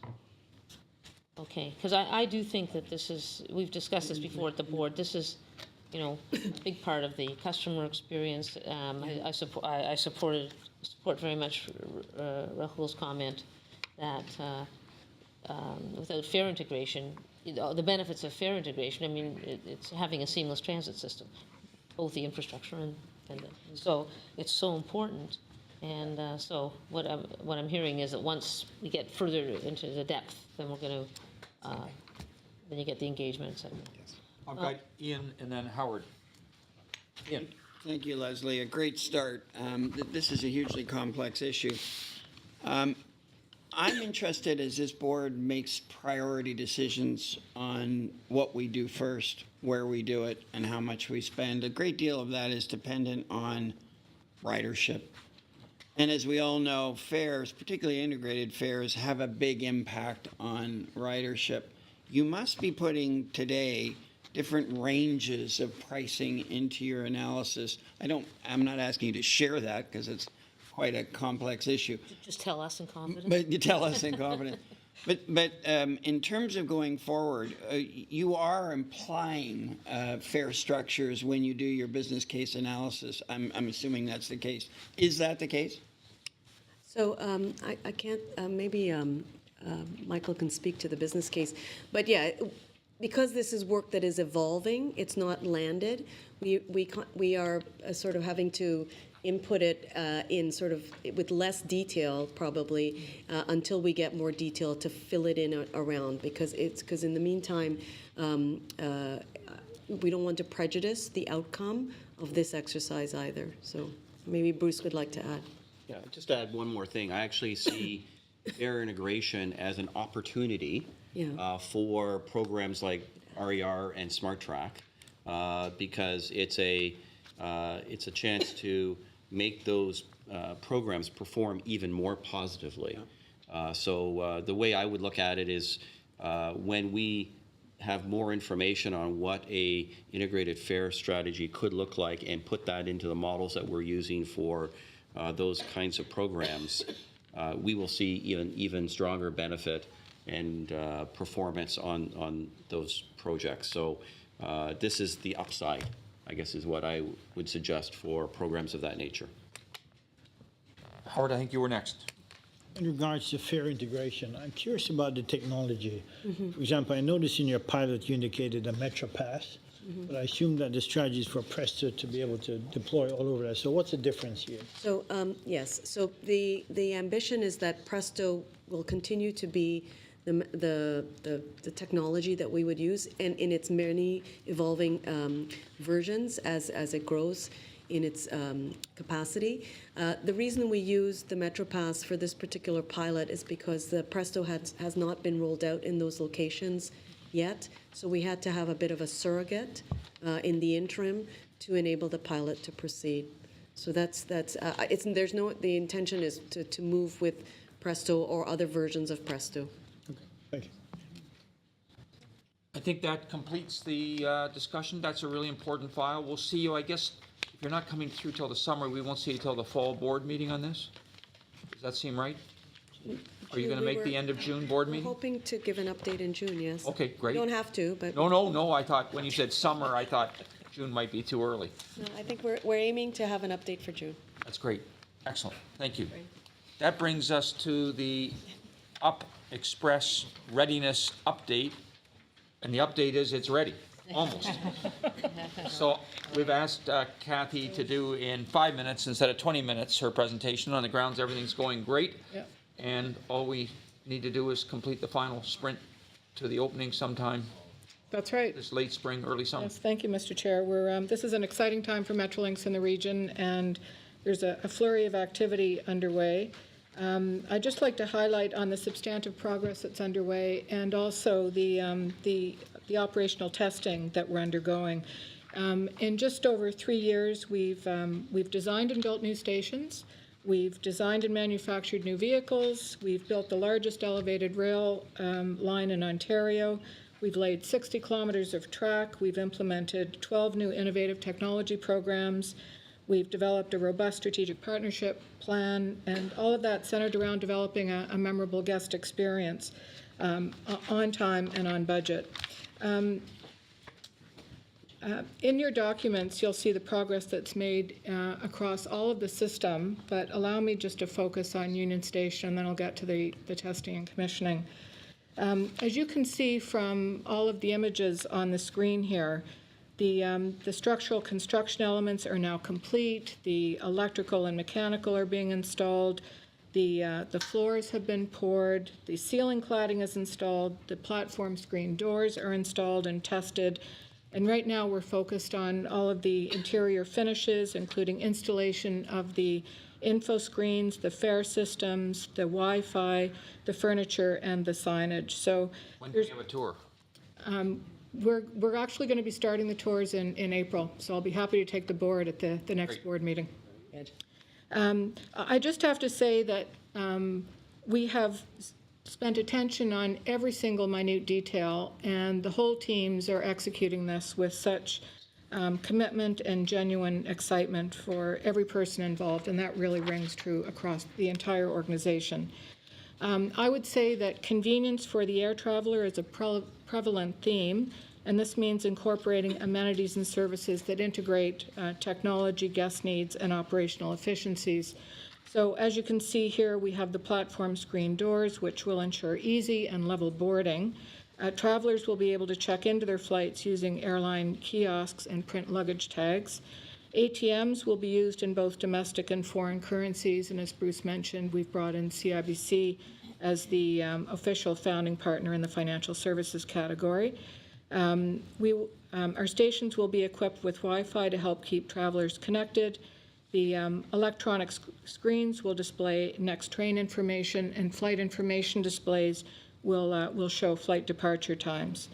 As the Up Express will be fully integrated with Presto, each station will be equipped with Presto machines so travelers can simply tap and go. And with one simple fare system across all of the transit systems in the GTHA in Ottawa, Presto will allow users to defy borders as we extend beyond the Ontario market. And for non-Presto card users, tickets can be purchased on the website or via a mobile app. And of course, ticket kiosks will be at the station for those who wish to purchase a ticket in person. There is a lot of activity underway across the entire system. It has been awe-inspiring to see the number of people working, especially in this inclement weather, the coldest winter in our history, just remarkable. And when I speak to the crew, the passion and the excitement that they work in this program is just nothing short of remarkable. So just a call out to them and to all of the members of Metrolinx Capital Infrastructure and GO Transit teams who have been working tirelessly on this system day in and day out to ensure that it will be ready on time. What I'll jump to now is the testing and commissioning. So while the macro elements of the system are completed or near completion, of course, we don't want to launch for revenue service until we are absolutely confident that every safety, security, and system element is in perfect order. And so I think that we are embarking upon a fairly important best practice standard of excellence in our integrated testing and commissioning. So after we complete all of the tens of thousands of individual testing for the vehicles, technology, the stations, after we apply the overall system acceptance tests and the integrated testing and commissioning to ensure that they all work seamlessly together, for example, we need to test not only the Wi-Fi in the stations, but that the Wi-Fi works seamlessly end-to-end across the stations and within the vehicles. We have emergency procedures and service recovery tests. We need to make sure that we have full integration with the GTCC, with the airport, with our call centers, with media, and we will test a number of scenarios, including disabled trains, evacuation, medical emergencies, and the like. And we will also have simulated service so that before revenue service, we can test for 19 and a half hours a day, so we can test with large capacities and traffic. Another thing that we're doing in terms of the testing is customer experience testing. So we will ensure that our staff are also fully prepared and that they will be familiar with all of the policies and procedures, all of the positive ones, and also including any potential issues. Bearing in mind that the train at the end of the plane, we need to ensure that we are catering to the air passenger. So we'll have scenarios including ticketing, international languages, lost passport on the vehicles, like that. So hundreds of moving tests. You'll start to see the vehicles very visible in the marketplace along the corridor in the coming weeks. 8 more weeks of intense testing before we can start to signify if what's the date that we will actually be up and operating. But rest assured, it will be this spring, on time and on budget, before the Pan Am Paralympic Games. And spring means by June 30th? I think June 21st is the end of Is the end of spring? Okay, so, Yeah. okay, perfect. Questions to Kathy? I just have a bit of a comment and a question because I'm very excited about this. I mean, I'm excited about other things as well, but this one really gets to me. And I have I engage in a lot of conversations about this, and it's partly maybe my enthusiasm as well as it seems to be topical. So I'm wondering, in terms of communication, 2 points. One, is there a formal promotion program that will happen, sooner, that will bring kind of the concepts together and really explain to people what this is all about? We've heard a lot of pieces about it, point one.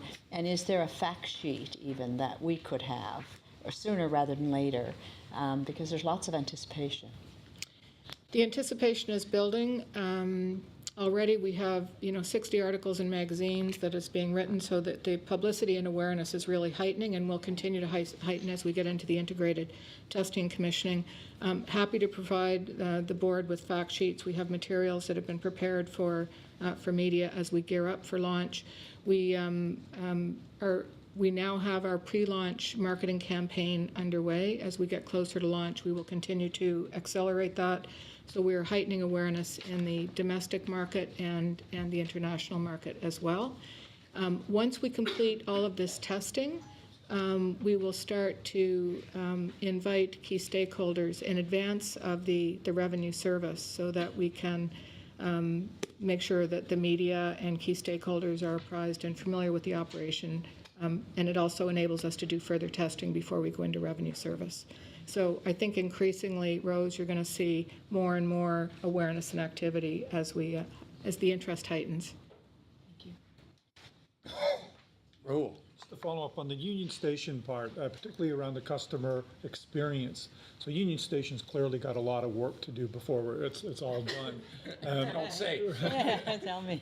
So coming out of the blocks in mid-June on this, how do you see the customer experience at the front end at the Union Station part? I mean, cabs getting in there, people getting luggage out, moving in. Have you factored in that in terms of the experience in the early days? Everything we've managed, Raul, is the end-to-end experience. So we've orchestrated from the time people start thinking about a trip, booking their ticket online, getting dropped off in front of Union Station, passenger drop-off pickup, taxi pickup, the time it takes to get from the cab or their drop-off into Union Station, and the signage.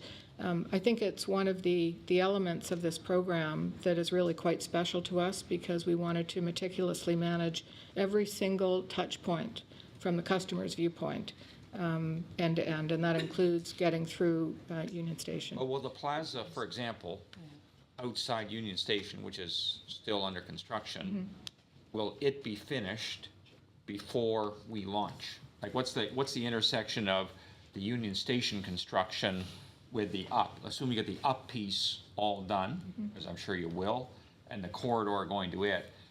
As you come down the corridor into Union Station and out into the plaza to get a taxi, if you're taking a taxi as opposed to TTC, what's that experience? fairly seamless because fortunately most of in front of the Royal York and in front of Union Station, that is the part that will be completed. That will be completed before we launch this? Is that? So this spring is going to be a very important time for Union Station. There's a bunch of things going to be coming to substantial completion. So obviously Union Pearson Express this spring. The York Concourse will be opening this spring. We'll have the substantial completion of the subway station this before we have the Pan Am Games. We'll have the Northwest Path pedestrian connection open up before the Pan Am Games. We'll have Front Street reconfigured before the Pan Am Games. So all these things are happening, and will they all be at the exact same moment of time? No, there'll be probably some space in between some of these elements. But I think what the team's been trying to do on Union Station is have appropriate wayfinding and information available so that customers will be able to get from one point to the other. And but I would say that our customers, whether you're an UP customer, a GO customer, a TTC customer, or all three customers, you're going to see a significant change over the next few months at Union Station. But Bruce, right now, when I'm going from our offices, which are on the way to the UP space, right? When I come and I go down to the subway station, it's pretty rough and ready still. Getting actually down those steps into the subway and like the new subway station's fantastic, the new stairwells and stuff, but it's not finished. Is that all meant to be done by like June? That we'll be able to, if I'm taking June 21st as an outside date, are you expecting that stuff? So if I walk from Up Express through and get on the subway, is that going to be any part of that going through construction? Yeah, so Union Station as a whole does not complete its construction program for a couple of more years. So York Concourse will open up, for example, on this side of the building this spring. But to get from York Concourse to the subway station, which will be completed this spring as well, you'll be going through areas that are still going to be under construction for a period of time.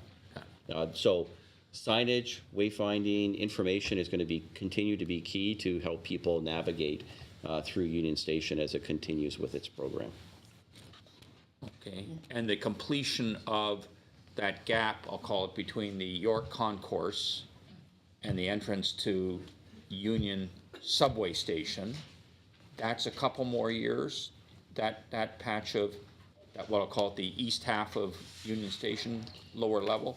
Right. Between following the Pan Am Games in the summer, the city and their contractor will begin work on the existing Bay Go Concourse, and that work will continue over a period of time. And just like we've seen on Union Station over the past period, there will be pieces that come to conclusion, and you will see the shifting of hoarding and different floors and ceilings and walls that are completed. But yes, there will be as you come down the staircase in the Great Hall towards the lower Via Concourse, that area will continue to have, for example, ceiling work being undertaken as they work on the existing Bay Go Concourse. Got it.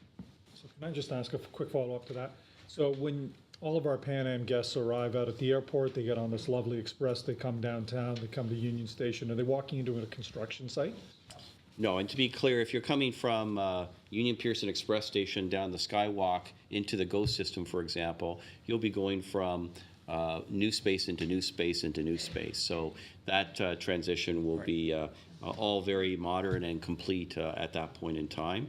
To get from that end of the building into the over by the Bay Street side, there's still going to be work going on through those channels and in the Bay Street side. So yes, the public will see, or the customers will see, some ongoing construction. To get into the Royal Bank Plaza where a lot of the work is going, that's going to be the bad part. Yeah. Well, it'll be the part where there's ongoing work, yes. Or we're going to split it up. That's the bad part. But the actual TTC station will be finished by then as well. So the actual TTC station will have substantial completion before the Pan Am Games, as will the Front Street reconstruction. Because it's beautiful, the new TTC station, right? All those glass walls and the big wide stairwells and stuff. I think it's sensational. And the nice light coloring, it's really a great experience now. Even under construction, it's a really good experience. So it's all right. And when we walk now through to come to our offices, you get a sense of the finishes in the concourse. Yes. Is that what it's going to be like inside? Yeah, so it's very The indicative. restoration of the, If you walk from the entrance to these offices down through the corridor towards the Great Hall, it's very indicative of what the finishes will be in the balance of the building. So again, for this spring and, the objective for the city and the Carillon is to complete those areas. So you'll see more and more finishes that will align with when we're launching Union Pearson Express and other services in the building. any more questions to Kathy?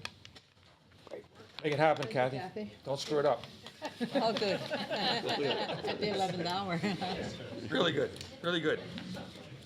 Speaking of Up Express, Pearson Airport area. Leslie. Thank you. I'm just welcoming Lisa Salzberg, our Senior Manager of Systems Planning, to the table. Lisa's been a key person involved with this study. Just a bit to get started. The study itself has been extended over a long period of time insofar as there have been a number of interceding pieces of work that we've brought to it. So we're just giving you an update of where we are right now because we're at the tail end of the study itself. A bit on the background. Of course, some of you may or may not know that the Pearson Airport area has next to downtown Toronto, one of the largest job concentrations in the GTHA. And so this study sought to really, how can we improve access to the airport and the surrounding employment areas in the short, medium, and long term? And that's kind of what I want to stress. We looked at three time frames, two time frames, short and then medium and long. And we focused primarily on public transit and non-car modes. And we tried to understand in the context of all the investments that are currently underway and including the Up Express. So the study area that we looked at, which is identified in this map here, crosses in three municipalities, Brampton, Mississauga, and Toronto.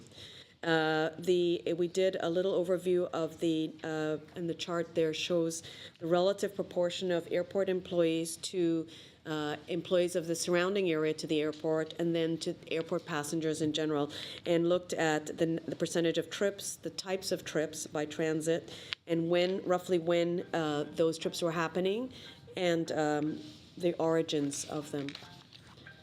So this is a little bit on the timeline of the project. It began in 2013 and has been proceeding. We've got a range of engagements with stakeholders, a strategic advisory committee, and a technical advisory committee. These are so it has included the GTAA, Greater Toronto Airport Authority, as well as City of Toronto Planning, Brampton Planning, City of Mississauga, Transportation Planning, and the TTC. As a footnote, because the Brampton transit information we got through the City of Brampton in the Technical Advisory Committee. The study looked at a range of needs and opportunities, and in particular identified some significant gaps, particularly in the statement that the transit service, public transit service, is not sufficiently attractive as an option for getting to the airport. The services are not integrated, and the connections serving the areas could be significantly improved. That's despite the number of benefits that we identified as well.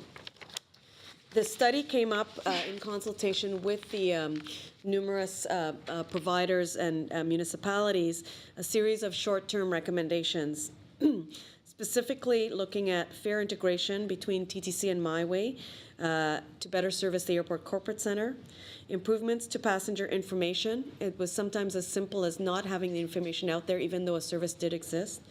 Small-scale infrastructure improvements such as shelters and sidewalks to make waiting more comfortable.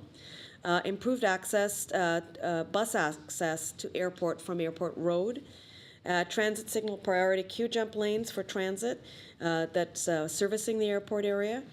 And there are a number of rail and road grade separations that were identified, and of course, giving employees in that area better opportunities to programs such as Smart Commute and Sustained Mobility, which are like ride share and ride matching programs. We recommended two service improvements within the study: high-quality links to Pearson from regional hubs and improve access to employment areas from local hubs and major corridors. With respect to the first service recommendation, when we refer to regional hubs, those are the blue dots on the map. These are areas where we know there's concentrations of jobs, employment, and that from which there could be a better service. So that specifically was focused on Square One, Humber College, the Renforth Gateway, and Cooksville GO Station. With respect to improved airport access through local hubs and corridors, this was looking within the study area itself, identifying a range of improvements to service relative to the local hub corridors and connections to places of employment. So that focused on the Bramalea GO Station, Humber College again, the Skymark Renforth Gateway, Westwood Mall, Dixie Road Corridor, and the Hurontario Main Street Corridor. And as a result of this, GO Transit in particular is now working with local transit authorities with recommended service models as part of our regular planning process. A few things that the study revealed: future conditions and markets. I mentioned about the scale of the employment in the area, but also the distribution of trips looking out. We see that as continuing to be to trend, and that the percentage of increase, in particular in number of trips, on all counts, would be increasing substantially. So this is not an area that is going to remain stagnant. That's the point, is that this is going to continue to be an attractor for jobs and employment, and therefore the type of access to this area becomes very important. Relative to medium and long-term solutions, the way we evaluated the solutions, because there was quite a broad range, we did an evaluation process which I sort of measured on 6 touch points: the transportation benefits, financial implications, environmental benefits, opportunities for creating more economic development, support to the community, and the ability for the solution to be actually delivered. And this is in the longer range. So this, I'm not going to go through in high detail, albeit to say I'll itemize the projects, the initiatives themselves. So fare integration, which we just spoke about, was identified as specifically with regards to TTC and MyWay. The frequency of service, in particular the GO service, and that's work that's underway through our RER program. The Eglinton Extension and Mount Dennis interchange, what we have identified is there is a lot of opportunity right at that interchange that could improve the connectivity to the airport. It is planned for a GO station to be opened when the Crosstown LRT opens, and we are also looking at this as an important nexus point for the RER system itself. We've already committed to a new GO station at Mount Dennis. Yes. That would accommodate people getting off the LRT and onto the GO. Yes, and so the study is also saying we've that Up Express, there is the station has been planned for at whatever time in the future you want to include an Up station. So the study was saying that's another mechanism by which you could improve the access to the airport. The other thing is base bus frequency increase, particularly for Mississauga and Brampton, and that these should be prioritized from amongst their service planning. In the terms of Zoom service, we think the ongoing and continued support for the expansion of the Zoom network would be helpful to improving access to this area. There is transit stop infrastructure was another place that that was identified by the working group.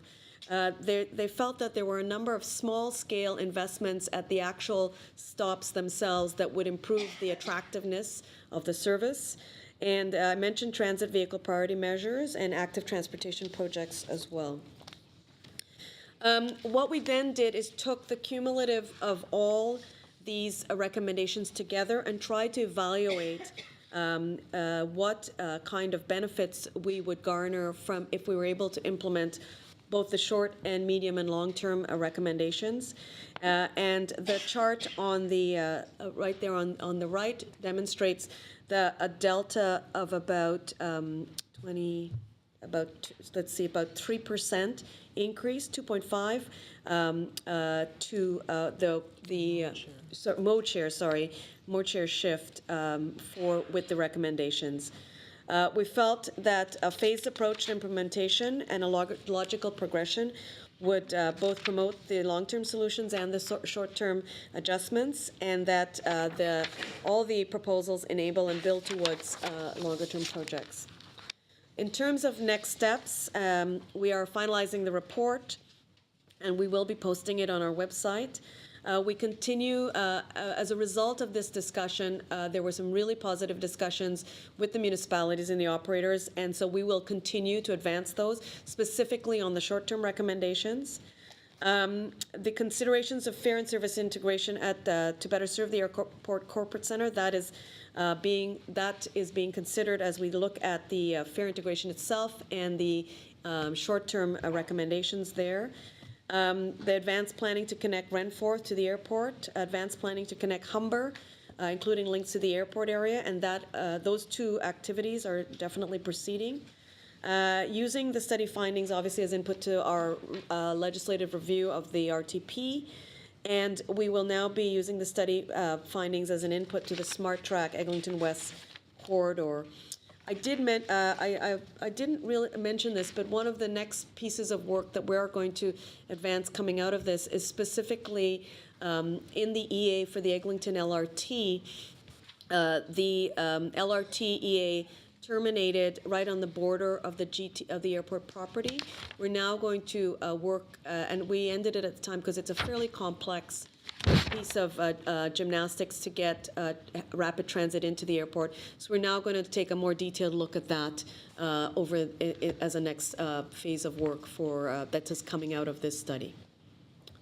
Thanks, Leslie. We flip back and forth between the airport corporate center and the airport. Yes. Sometimes when we're talking about Smart Track, we're talking airport Yes. corporate center. When we talk about this, we're talking about the air. Which is the center of gravity? What are the relative weights of these two places, each of which attract a lot of people going in and out? Is the airport bigger, more significant than airport corporate center, or vice versa? And do they have different rates of growth? Just give us a feel for. So if we go back to slide 4. Do you What page is that on the iPad? Sorry, I don't know the iPad number. That's the one that says study area. So in terms of 187 on the iPad. So our geography included both the airport and the airport corporate center and areas around. So that was our geography. And in that geography, the number of trips to that area are predominantly going to, the employees are making the highest number of trips. The non-airport employees. Yes. Yes, that's correct. And it's dispersed. I mean, the airport corporate center is the biggest area within the study area, but there is employment along the Dixie corridor. There's employment along the 407. So there's a dispersed amount of employment throughout the study. So the center of gravity is the airport corporate center. Well, no. As you think about solutions and infrastructure, is that right? It's one of the largest areas, but the reason we have identified these hubs within the area is because there is employment dispersed throughout the area, and so serving all of it is important. It's not only the airport corporate center, although it is the biggest. And if you take that 67% and looked at what direction, can you break it down Yes. by what directions people are coming from? Are they coming from Caledon, Mississauga, Toronto, Markham, et cetera? Do you have a breakdown So of it that? is on that slide as well, that the largest places of origin are from Brampton and Mississauga to that place, but it is dispersed again So throughout they're the from GTHA. the west, Yeah, Brampton and Brampton yeah. and northwest, west, and southwest? Southwest Yes. are really the largest areas Drivers that. of volume. A volume of. So the real issues are about how to get people from those areas to there? In terms of the bulk of the numbers, yes, and that's why we're working. That's why My so with Way and Mississauga Brampton Transit and Yeah. here Ontario LRT and Become very important, yes. and Mississauga Transit Way and those things. That's right, yeah, yeah, yeah. So So it's not a Toronto-centric project, if you will. it's not, it really was to look at corporate the area. regional It's corporate. level, and this being a very important focus, the Brampton and Mississauga markets as key. And just to take that a little bit further, if we go back to the big move, Yes. it actually identified that we needed to access the employment areas around Pearson from a variety of different directions because the origins of those trips are not focused as much as they are for the downtown area, for example, of the city of Toronto. So that's why we have the Mississauga Transit Way, the Union Pearson Express, the Eglinton Crosstown LRT originally, the Finch West LRT originally planned to go into this area as well, and other forms of rapid transit because they were coming from so many different areas in the region that there's no single one solution. Okay, when do we hear more on this? Well, this study is completed. We will be coming back on, there's specifics around here, so we're happy to give an update on how we're progressing on all the recommendations and the activities. Now we're moving into implementing some of the service changes with the operators for the short-term material. Ian? Leslie, short question. You focused a lot on short-term solutions. It took 2 years to do this study, which is of concern to me because if I was an employee at the airport and I said, you know, what's going to happen here? The short-term solutions over a 2-year period, I don't see any in here that says you've got 245,000 people working in the region. We've got tremendous growth planned for one of the biggest economic drivers in the region in the airport. They're planning to go from something like 36 million to 60 million people coming there. What's the long-term solution to moving a lot of people? Have you given that consideration? What are the kind of ideas that you're going to bring to this board to say, look, bus rapid transit's fine, an LRT going along Eglinton might carry X number of people, but we're talking about a lot of people going to one place. What's the long-term vision for us helping that problem, relieving the congestion around the airport? Are we going to see something in this report on that? So I don't believe that there is a silver bullet to that thing. I think that the cumulative pieces of the RER, the investment in local transit, the fare integration, all those pieces together, as we've modeled and we've seen in the planning, will begin to address, because our planning is based on the rates of growth and employment that you're describing. So that's what we've been working with. So there's several major investments underway that will begin to address the growth that we anticipate in this area. But maybe just to supplement that a little bit, we shouldn't forget that the City of Toronto will be doing some work over the coming months on the Eglinton West Corridor, and Metrolinx will be working with the city as they look at options along that corridor as one part of the solution. And again, I'd just like to go back and emphasize that there isn't one destination, just as there isn't one origin. The airport employment center is, of course, the airport, and it's the entire donut around the airport that includes, Brampton on the north side, Vaughan to the north and east, to Brampton, Mississauga to the west, and Mississauga to the south. So it's a combination of solutions to get people not just from the diverse origins, but to the diverse destinations as well. Bruce, in something like the Mississauga Transit Way, which is being done as a BRT for now, is it convertible 25 years from now if demand warrants to an LRT corridor, for example? Sure. Is that within the kind of evolution of? Yes, it was is. designed. It's designed like to that. be converted. I mean, Ottawa is doing that right now in one of its routes. So it is doable. So as this demand comes, if we need more capacity, you've got it built in. Yeah. I think you had this in an earlier presentation to the board, a certain stat. Part of the congestion at the airport, not the, is created by the cars, and a big problem with them is how they have taken up all the drop-off spots for the what do you call it? Valet parking. I know we have no control over that.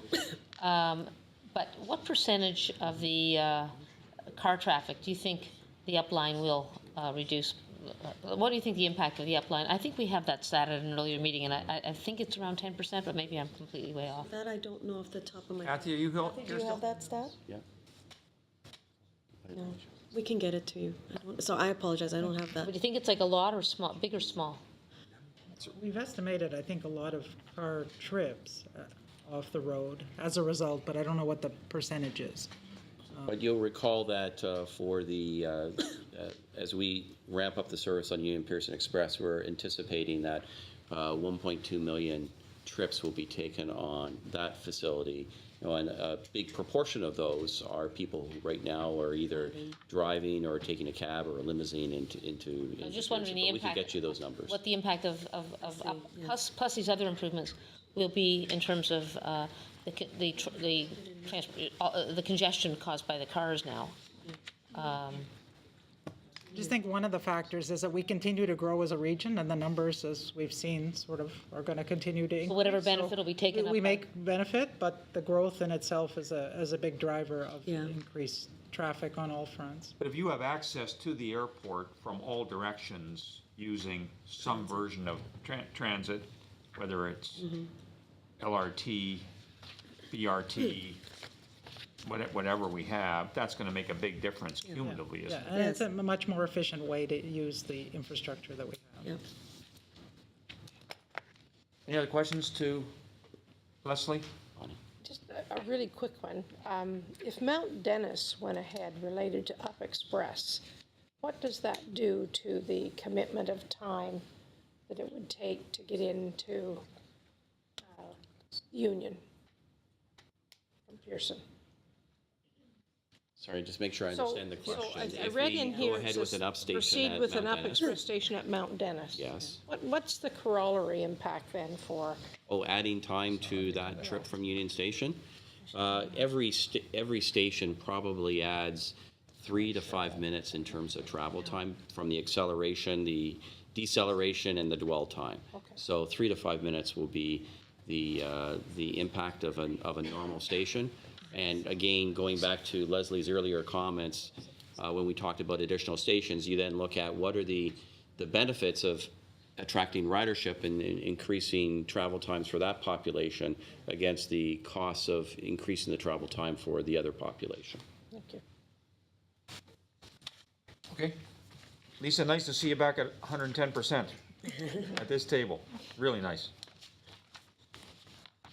That brings us to a very brief report on Para-Pan Am Games readiness. Chris Burke's got the lead here with Barry Stannard. Thanks very much. It's all in good shape? It's all in great shape, and we're really fortunate to have Barry coordinating the operational readiness. Chris, you should explain to people here who you are. We're very happy to have you here. So I'm the Director of Service Planning, reporting to Leslie, and we've been involved with the Pan Am transportation arrangements that MTO has been leading for the last 2 years. And there are executive committees. Bruce is a member of, Greg Percy, Leslie, Paul Finnerty have been involved with it. And myself and my team have been supporting that work at the planning stage, and then over the past, since about last June, I believe, we've been transitioning into the operational phase, and Barry, who is the manager of Go Operations projects, has taken on the coordination role on the operational side, and we've been working closely together, and our staff have been working closely together with actually a huge team of people across the organization who are just pulling out all the stops to make sure that we're ready. So it's really been quite a great experience to see. Short version of the report is we're ready.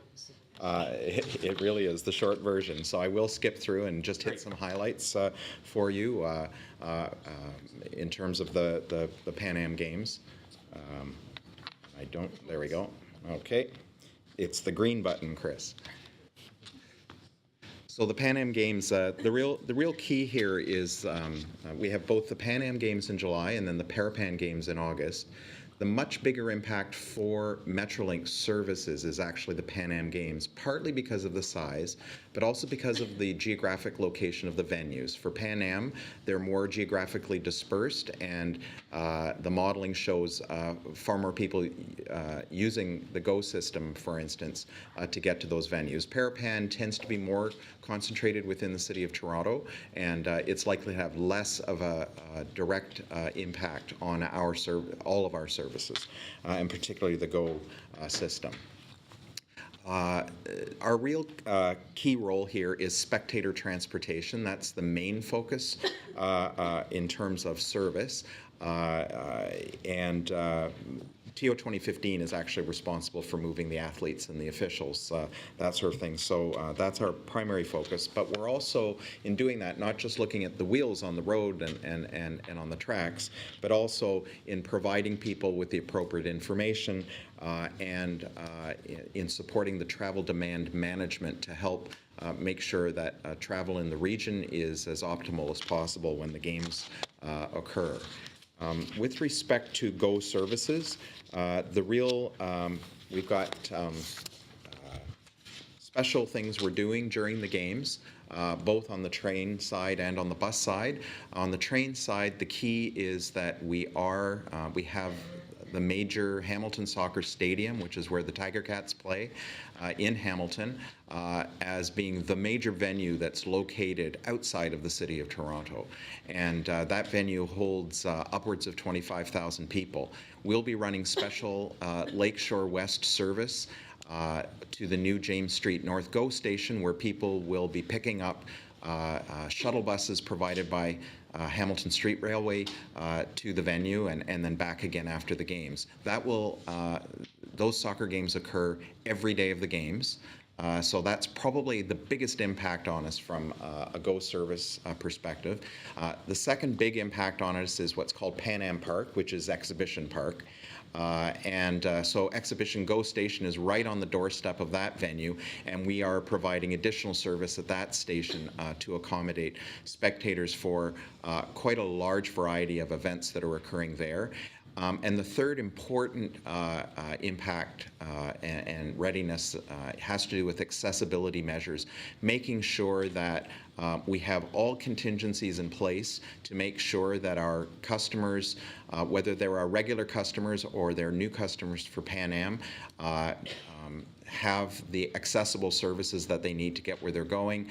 So we're doing things like having standby elevator technicians, particularly at Exhibition Station, for instance, so that if the elevator breaks, we can fix it quickly to make sure that that sort of primary way of getting accessibility works, but also backup vehicles, that sort of thing in place. On the bus side, we've been working with TO 2015 to get the game's schedule, to look at when the demand's likely to be, and to make sure we have buses provided in the time windows when people would use them to get to the different events across the region.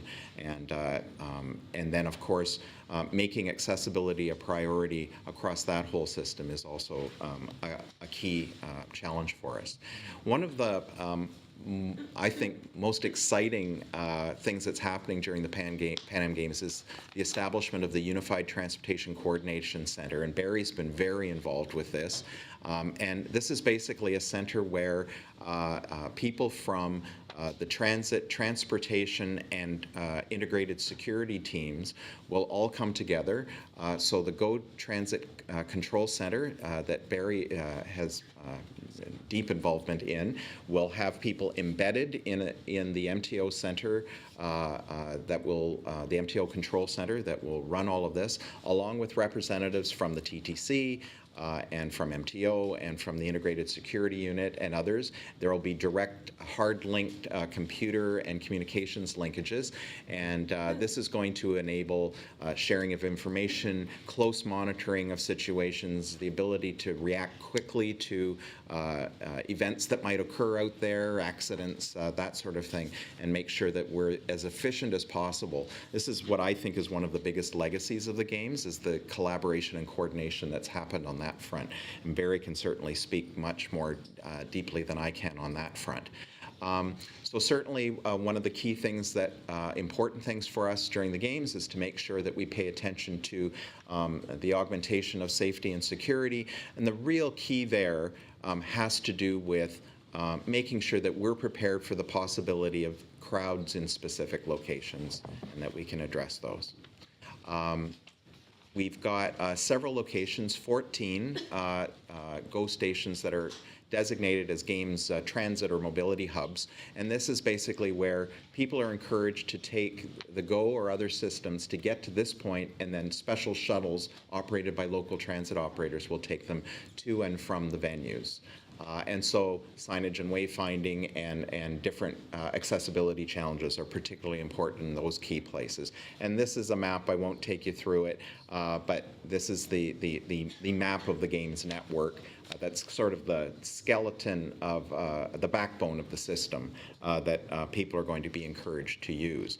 Transportation demand management is another key thing that we've been working on. Smart Commute, which is a program that reports to me, is partnering with MTO and TO 2015 to reach out to businesses and take advantage and leverage the programs that we've got to get people to implement transportation demand management measures to help manage the impact of the games in the region. Up Express, there are special arrangements and discussions going on with Up Express. They see it as a real opportunity to leverage, with the launch of Up Express just before the games, to leverage the games as an opportunity to showcase the service, and they're having discussions around the role of Up Express in moving accredited media and others back and forth between the airport and downtown Toronto for the games. Will athletes use the Up Express as well? It's not planned specifically that the athletes will use it because they're actually going to the athletes' village, which is over at Cherry Street. But we do expect that some athletes and officials are likely to use the service. And that's really up to TO 2015. One of the key areas that we're focused on is the customer information. So there's the regional transit travel information system you've heard about before. There will be a Pan Am Games layer built into that system so that people wanting to go to Pan Am Park don't have to know that it's Exhibition Park in order to be able to get there, as an example. And there's a key front on the specialized and accessible services front is a one call center that York Region Transit is going to head up so that people can make a single call into their need for accessible services in the region to get to Pan Am services. Another wonderful legacy of the games. Certainly there are a number of long-term benefits. I've mentioned some of the legacy benefits in terms of working together, the James Street Station and the regional trip planner, and just the collaborative working relationships that have been established with TTC and others we see as a real legacy for the games. Thanks, Chris. Good job. Harry, you want to add anything? No, sir. You covered it very well, unless you have a question. I do have a question, which is this all scalable? Like we're doing, it feels like we're doing preparation against every ticket being sold to every event to the kind of full bore, great success and great demand that we think it will be, we hope it will be, I should say. If it turns out the demand is somewhat less because ticket sales are 70% instead of 100%, whatever, can you scale back the staffing and other needs so that the cost is proportional to the event on a scalable basis? As it clarifies in June and July as we get closer to the date, is this I'm totally in favor of having planned against the max. Yes. But can you then scale to the actual off the max? Yes, we've planned for the max per venue, so if it happens, as you say, that there's less ticket sales, then we'll be able to scale back our ambassadors, we'll be able to scale back some of our extra bus service. We may be able to even scale back one of the trains going out to Hamilton. So we have that flexibility to do so. And is there good transparency between the games people, ticket sales and the like, and the transportation team? Yes, they've been sitting with us on the MTO-led committees. TO 2015 people have been right there at the table in all of those discussions, so yes. And they are open to kind of a transparent relationship as you get closer and closer and you're setting the dials to just the right spot. They're cooperative in that? Yes, they've been very reasonable in understanding that you do need to understand what the maximum is so that you're prepared for it, but that you're going to react to the situation as you move through and allocate the resources you actually need to meet the need. I should say that both the chairman of the games and the CEO of the games, who I run into pretty regularly, never let me go by without saying how fabulous you guys have been in working with them and what a great job Metrolinx is doing as a partner and how happy they are. Can't say enough good about you and your efforts. That's good to hear. Thank you. Marianne? I had a question in terms of the legacy. A lot of the infrastructure that's being built will be repurposed. So when you talk about legacy, you're talking about cooperation, but is there additional infrastructure that relates to transit that's been, or is it just, we haven't added to the system to accommodate, we've just... That's right. I would say that no, we've not built transit infrastructure. The one transportation commitment involving infrastructure for the games was Up Express, and that is a legacy delivery of Up Express. That's the legacy component, yes, because you use that word a lot, and I think the cooperation is a legacy if you can keep it going, but you won't have that demand anymore. Whereas things like residential will be repurposed, the Athletes Village will be repurposed and resold and so on. So it's we're focusing, of course, on the transportation related legacy, and I actually think that some of those relationships and the way that of collaborating together actually will be an ongoing thing because there's been a lot of learning about each other's systems and the dovetailing of those systems. Well, that's a very interesting, that's an interesting perspective that, carrying through the, discussion of fair integration and regional systems and how that does carry on as a true legacy is important.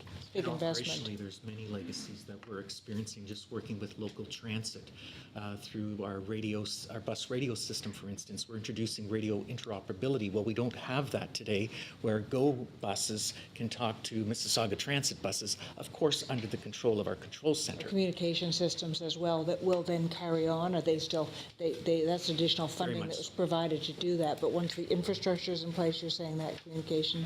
Well, because it would be, you've used it a lot, and I think it is, there's such a big investment into Pan Am Games, you'd like to actually understand what the return is in terms of real, true legacy projects. We're sharing a lot of technology as well. Rahul, you're Mr. Pan Am Games since Joe retired. You okay with all this? Yeah. You're happy? And I echo your earlier comments. The Pan Am group's really excited about the level of collaboration that's taking place, so good on you. Great. Thank you very much. Good job. The next item is a bittersweet moment. It's Nick Mutton's last report as chair of the Customer Service Committee. I thought I'd sing it. Please. Away you go. Okay. Take it away. You don't want me to sing. We had a very wide-ranging conversation, as ever, but the highlights include an update from GO's Customer Service Advisory Committee by Richard Coruscant, who chaired the January meeting, and among other items, they discussed a plan to improve GO line stations with more comfortable waiting areas and easy-to-find service information, and we discussed a new app coming later this spring that will give visitors and new transit users a better way to plan their travel across the whole region. GO Transit provided a thorough review of the February 2nd winter storm that affected GO service at the same time as real-time updates on the GO website became unavailable. GO does a post-storm technical review whenever service has been severely impacted, and did so again after this one. they have already contacted rail partners to improve readiness for the future storms that will come, and the Go website is being strengthened to make sure customers will always get real-time information. Live hits on media and increased use of Twitter updates help to mitigate the web outage. We heard from Presto, which continues to expand. We had updates on the accelerated rollout on TTC to put Presto basic functionality on all subways, buses and trains by the end of 2016. Also, the incorporation of Up Express into the latest software release. And Presto cards are now available in 9 Fortinos stores in Hamilton as of October last year, and at 1 TTC MetroPass vending machine in Union Station as of February. You've just heard about Up Express readiness. We had a thorough review too of, in detail, the comprehensive end-to-end testing that's underway to ensure guest experience is seamless. 300 elements will be tested in 37 simulations to validate the system. And pre-launch marketing and communications activities that are being executed to build awareness for the launch.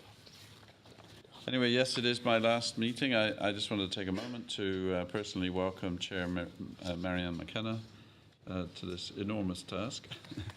Marianne is a founding partner of KPMG Architects. In 2010, she was named one of Canada's top 100 most powerful women and was made an Officer of the Order of Canada in 2012.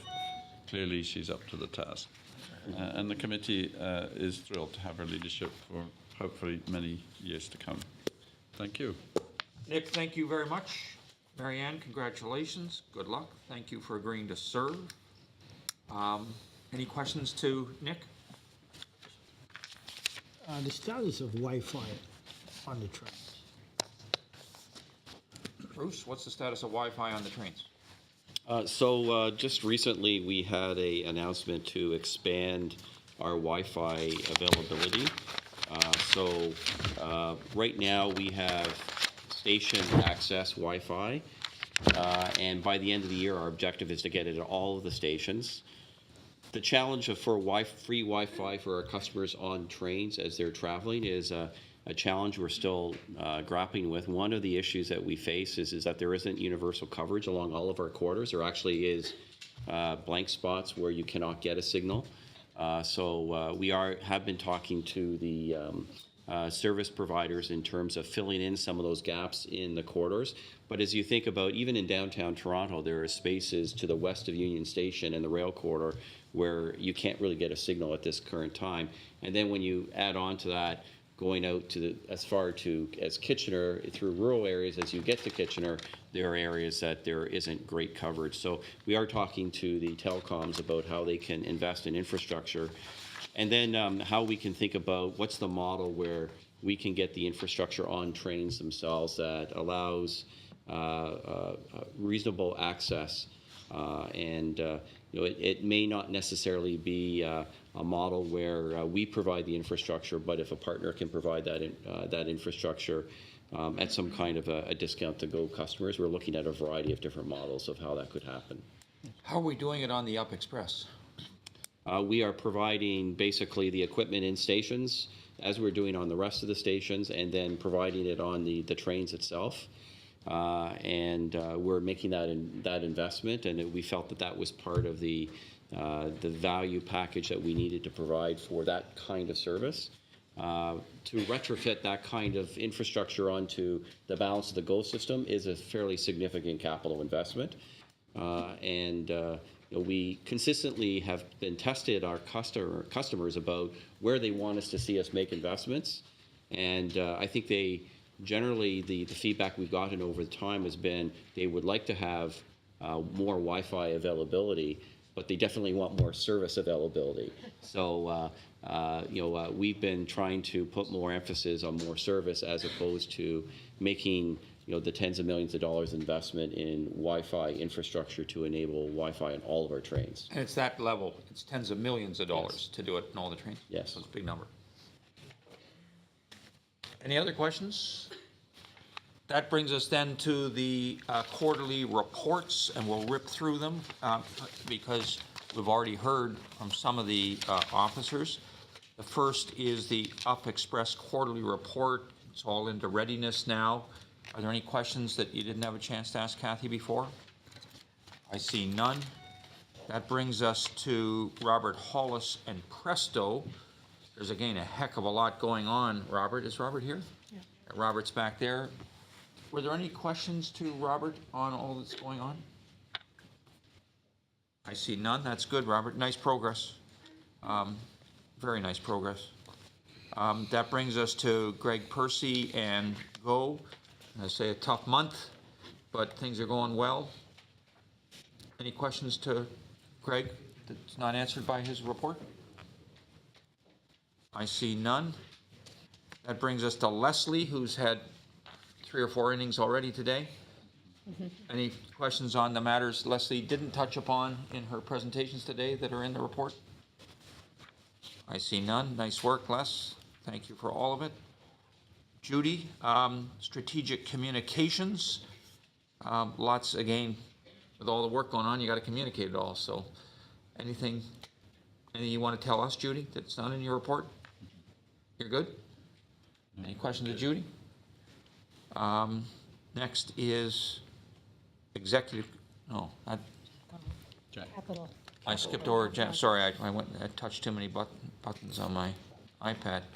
We got Jack Collins, again, a vast array of things going on, some of which were touched upon already today. Any questions to Jack? Where is Jack? He has gone home ill. Oh, there are no opportunity to ask questions to Jack. He's gone home not feeling well. His report speaks for itself. That, I think, Mary, that completes the agenda of matters in the public session. Right, and we were going to take a break for half an hour, and since it's 20 to 1, why don't we take a break for 20 minutes, and we'll start again at 1 o'clock in closed session to deal with some confidential governance and contractual matters. Thank you all very much for coming. We'll see you in a quarter. Bye.